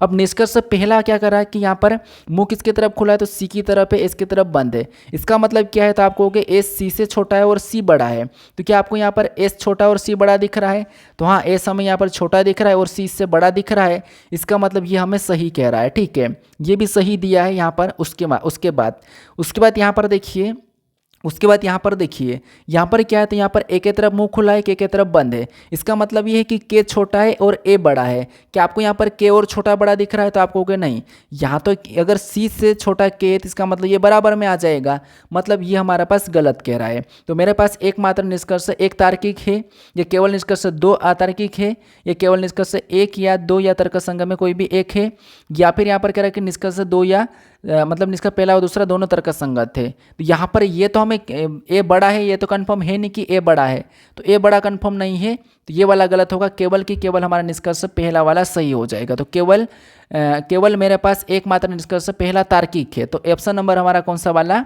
ये वाला यहाँ पर सही जवाब हो जाएगा, ठीक है। कौन सा, ऑप्शन नंबर ए, ये वाला गलत हो जाएगा, ठीक है। कौन सा हो जाएगा, ऑप्शन नंबर ए। एक या दो तर्कसंगत में कोई भी एक है, तो कोई भी एक केस 100% एक है, तो यहाँ पर कोई भी एक केस है तो ये नहीं लगाएंगे हम, इसको लगा देते, संभावना की जरूरत नहीं है, तो ऑप्शन नंबर ए हमारा यहाँ पर सही जवाब हो जाएगा। अब चलिए हम बढ़ते हैं प्रश्न 28 पे। अब 28 नंबर का प्रश्न दिया है। प्रश्न में यहाँ पर क्या कह रहा है, प्रश्न कह रहा है कि एक दर्पण को देखने पर पता चलता है कि एक एनालॉग घड़ी में 1:30 बज रहे, मतलब 1:30 बज रहे हैं, 1:30 बजे का समय है, तो बताओ कि सही समय क्या होगा। मतलब ये हमारा दर्पण प्रतिबिंब का समय है, मतलब दर्पण में कितनी घड़ी का समय क्या बजेगा ये हमें बताना है। तो घड़ी के कुछ टाइप है, आपको पता होगा, एक 0 डिग्री का कोण बनाती है, एक 180 डिग्री का कोण बनाती है, एक 90 डिग्री का भी और 45 डिग्री का भी कोण बनता है, और 360 डिग्री का भी, ये सब आपको पता होगा, ठीक है, ये इतना पता होगा। तो ये सारे टाइप के, और इसमें जल प्रतिबिंब में क्या समय दिखाएगा और दर्पण प्रतिबिंब में क्या समय बताएगा, ये सारे टाइप में ऐड करके मैं करवा दूंगा। आपने मुझे कमेंट किया था कि क्लॉक भी करवाओ, तो मैं ये सारे 90 डिग्री हो गया, 80 डिग्री हो गया, या फिर प्रश्न बनता है कि किसी घड़ी में 7:20 हो रही है, तो उनमें घंटे और मिनट के सुई के बीच कितनी डिग्री का कोण बनेगा, वो भी मैं आपको करवा दूंगा आसान तरीके से, ठीक है। अब देखिए, उसके लिए आपको बस घड़ी याद होना चाहिए, घड़ी कैसे होती है बस इतना याद रखना है, बाकी सारा से सोल्व हो जाएगा।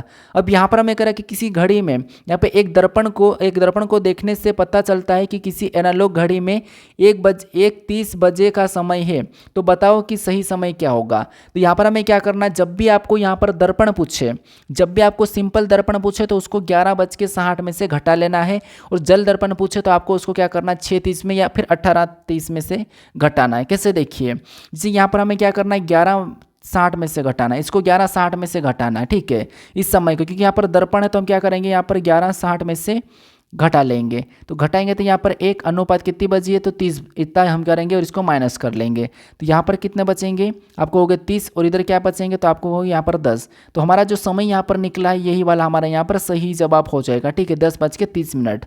ऑप्शन में देखेंगे 10:30, तो ऑप्शन नंबर ए में दिया है, तो ऑप्शन नंबर ए हमारा यहाँ पर सही जवाब हो जाएगा।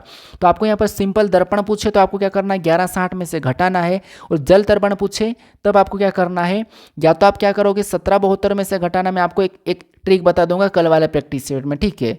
अब चलिए हम बढ़ते प्रश्न 29 पे। अब 29 नंबर का प्रश्न दिया है। प्रश्न हमें यहाँ पर करा कि यदि संख्या 59, 16, 48, 23 के अंकों को अवरोही क्रम में व्यवस्थित किया जाए तो कितने अंकों के स्थान पर कोई परिवर्तन नहीं होगा। मतलब यहाँ पर मैंने आपको बताया कि लेटर में कैसे कि अंग्रेजी वर्णमाला क्रम में व्यवस्थित करना है और परिवर्तन नहीं होगा, ये मैंने आपको बताया था। लेकिन मैंने उस टाइम ये भी कहा था कि आपको संख्या में भी अवरोही या आरोही क्रम में जमा कर, यानी कि आपको जो टेबल है उनके रूप में, या फिर आपको इसके हिसाब से भी पूछ सकता है, ये मैंने कहा था। तो इसने अवरोही आरोही में पूछता है तो मैंने यहाँ पर अवरोही का लेके आ चुका हूँ, ठीक है। तो सारे टाइप की मेरे को क्लियर करवाना है, ये मैंने आपको बता चुका हूँ, ठीक है। तो अब यहाँ पर हम क्या करेंगे, सबसे पहले इन संख्या को लिख लेंगे। संख्या क्या है, तो संख्या हमारे पास 59 है, 59 के बाद क्या है 16 है, 16 के बाद हमारे पास 48 है, 48 के बाद क्या है, तो 48 के बाद हमारे पास 23 है, ठीक है। इनको इसने कहा कि अवरोही क्रम, अवरोही क्रम का मतलब क्या है, घटते क्रम में लिखना है। क्या करना है, घटते क्रम में। तो सबसे पहले इनमें से सबसे बड़ा कौन है, तो 9 है, तो 9 को पहले लिखेंगे। इसके बाद 8 है तो 8 को लिखेंगे, 8 के बाद 7 नहीं है, 6 है तो 6 को लिखेंगे, 6 के बाद 5 है तो 5 को लिखेंगे, 5 के बाद 4 है तो 4 को लिखेंगे, 4 के बाद 3 है तो 3 को लिखेंगे, 3 के बाद 2 है तो 2 को लिखेंगे, फिर लास्ट में 1 को लिखेंगे। हमें यहाँ पर क्या कह रहा है कि कितने अंकों का स्थान में कोई परिवर्तन नहीं होगा। परिवर्तन का मतलब ये है कि कितने जिनका स्थान चेंज नहीं हुआ। तो आप कहोगे 5 का हो गया है, 5 के सामने 9 नहीं है, 9 का हो गया है, इसके सामने 8 है, ये सभी का हो गया, लेकिन इसका नहीं हो रहा है। 4 का स्थान चेंज नहीं हुआ है, उसी सामने सामने आ चुके हैं, ठीक है। जो आमने सामने आ चुके इसका मतलब इनका स्थान चेंज नहीं हुआ है, बाकी का हो गया है। तो हमें यहाँ पर कितने का परिवर्तन नहीं होगा, तो 2 का नहीं होगा, यहाँ पर 2 का नहीं होगा, बाकी का हो गया। अगर आपको कितने का परिवर्तन हुआ बोले तो यहाँ पर आपको हो गया, फिर हमारे पास यहाँ पर 6 का परिवर्तन हुआ है, बाकी का नहीं हुआ है। तो कितने का नहीं हुआ, तो आपको हो गया 2 का नहीं हुआ, तो ऑप्शन नंबर हमारा यहाँ पर सी वाला सही जवाब हो जाएगा। और कितने का परिवर्तन हो गया, तो आपको हो गया 6 का परिवर्तन हो गया है और 2 का नहीं हुआ है। तो ऐसा प्रश्न बनता है, इसमें अवरोही आरोही 2 बनते हैं। अवरोही मतलब घटते क्रम, आरोही मतलब बढ़ते क्रम, ठीक है। अब चलिए हम बढ़ते हैं प्रश्न 30 पे। अब 30 नंबर का प्रश्न दिया है और ये प्रश्न आपको सोल्व करके बताना है। कि मैंने आपको बताया था कि पहले प्रैक्टिस सेट में बताया था, दूसरे में बताया था, तीसरे में भी बताया कि ऐसे प्रश्नों को कैसे सोल्व करना है। तो इस प्रश्न का सही जवाब क्या है, आप मुझे कमेंट करके बताओ, क्योंकि ये प्रश्न ऐसा प्रश्न मैंने आपको सोल्व करवा चुका हूँ। तो इसका सही जवाब 100% मुझे क्वेश्चन नंबर 30 का क्या है ये मुझे कमेंट करके बताना। मैं आपका कमेंट रीड करूँगा और आपको सही जवाब क्या है ये भी मैं बताऊँगा, ठीक है। तो मुझे इसका सही जवाब क्या है ये आप मुझे कमेंट करके बताइए। बाकी आप अगर इससे पहले वाले वीडियो को नहीं देखे हो, पहले वाले प्रैक्टिस सेट को नहीं देखो, तो यहाँ पर क्लिक करके उसे आप जरूर देख लीजिएगा। अगर आपने कंप्लीट वीडियो का नहीं देखा हो, रीजनिंग कंप्लीट का, तो यहाँ पर एसएससी के लिए स्पेशली कंप्लीट रीजनिंग वाला, तो आप यहाँ पर क्लिक करके उसे भी देख लीजिए। अगर आप इस चैनल को अभी तक सब्सक्राइब नहीं करो लास्ट तक, तो अभी तो आप चैनल को सब्सक्राइब कर लीजिए अगर आपको वीडियो अच्छा लगा हो तो। अगर वीडियो को लाइक नहीं किया तो लाइक कर दीजिए। बाकी आप कमेंट करके बताइए इसका सही जवाब क्या है, और आपका आज का स्कोर कितना रहा है ये मुझे कमेंट कर दीजिए। और कौन से चैप्टर को ऐड करना है, किस चैप्टर के प्रश्न को ऐड करना है, ये भी मुझे कमेंट करके बताइए। बाकी आपको ये प्रैक्टिस सेट कैसा लगा इतना मुझे कमेंट करके बता दीजिएगा। अब बाकी मिलते हैं हम नेक्स्ट वीडियो।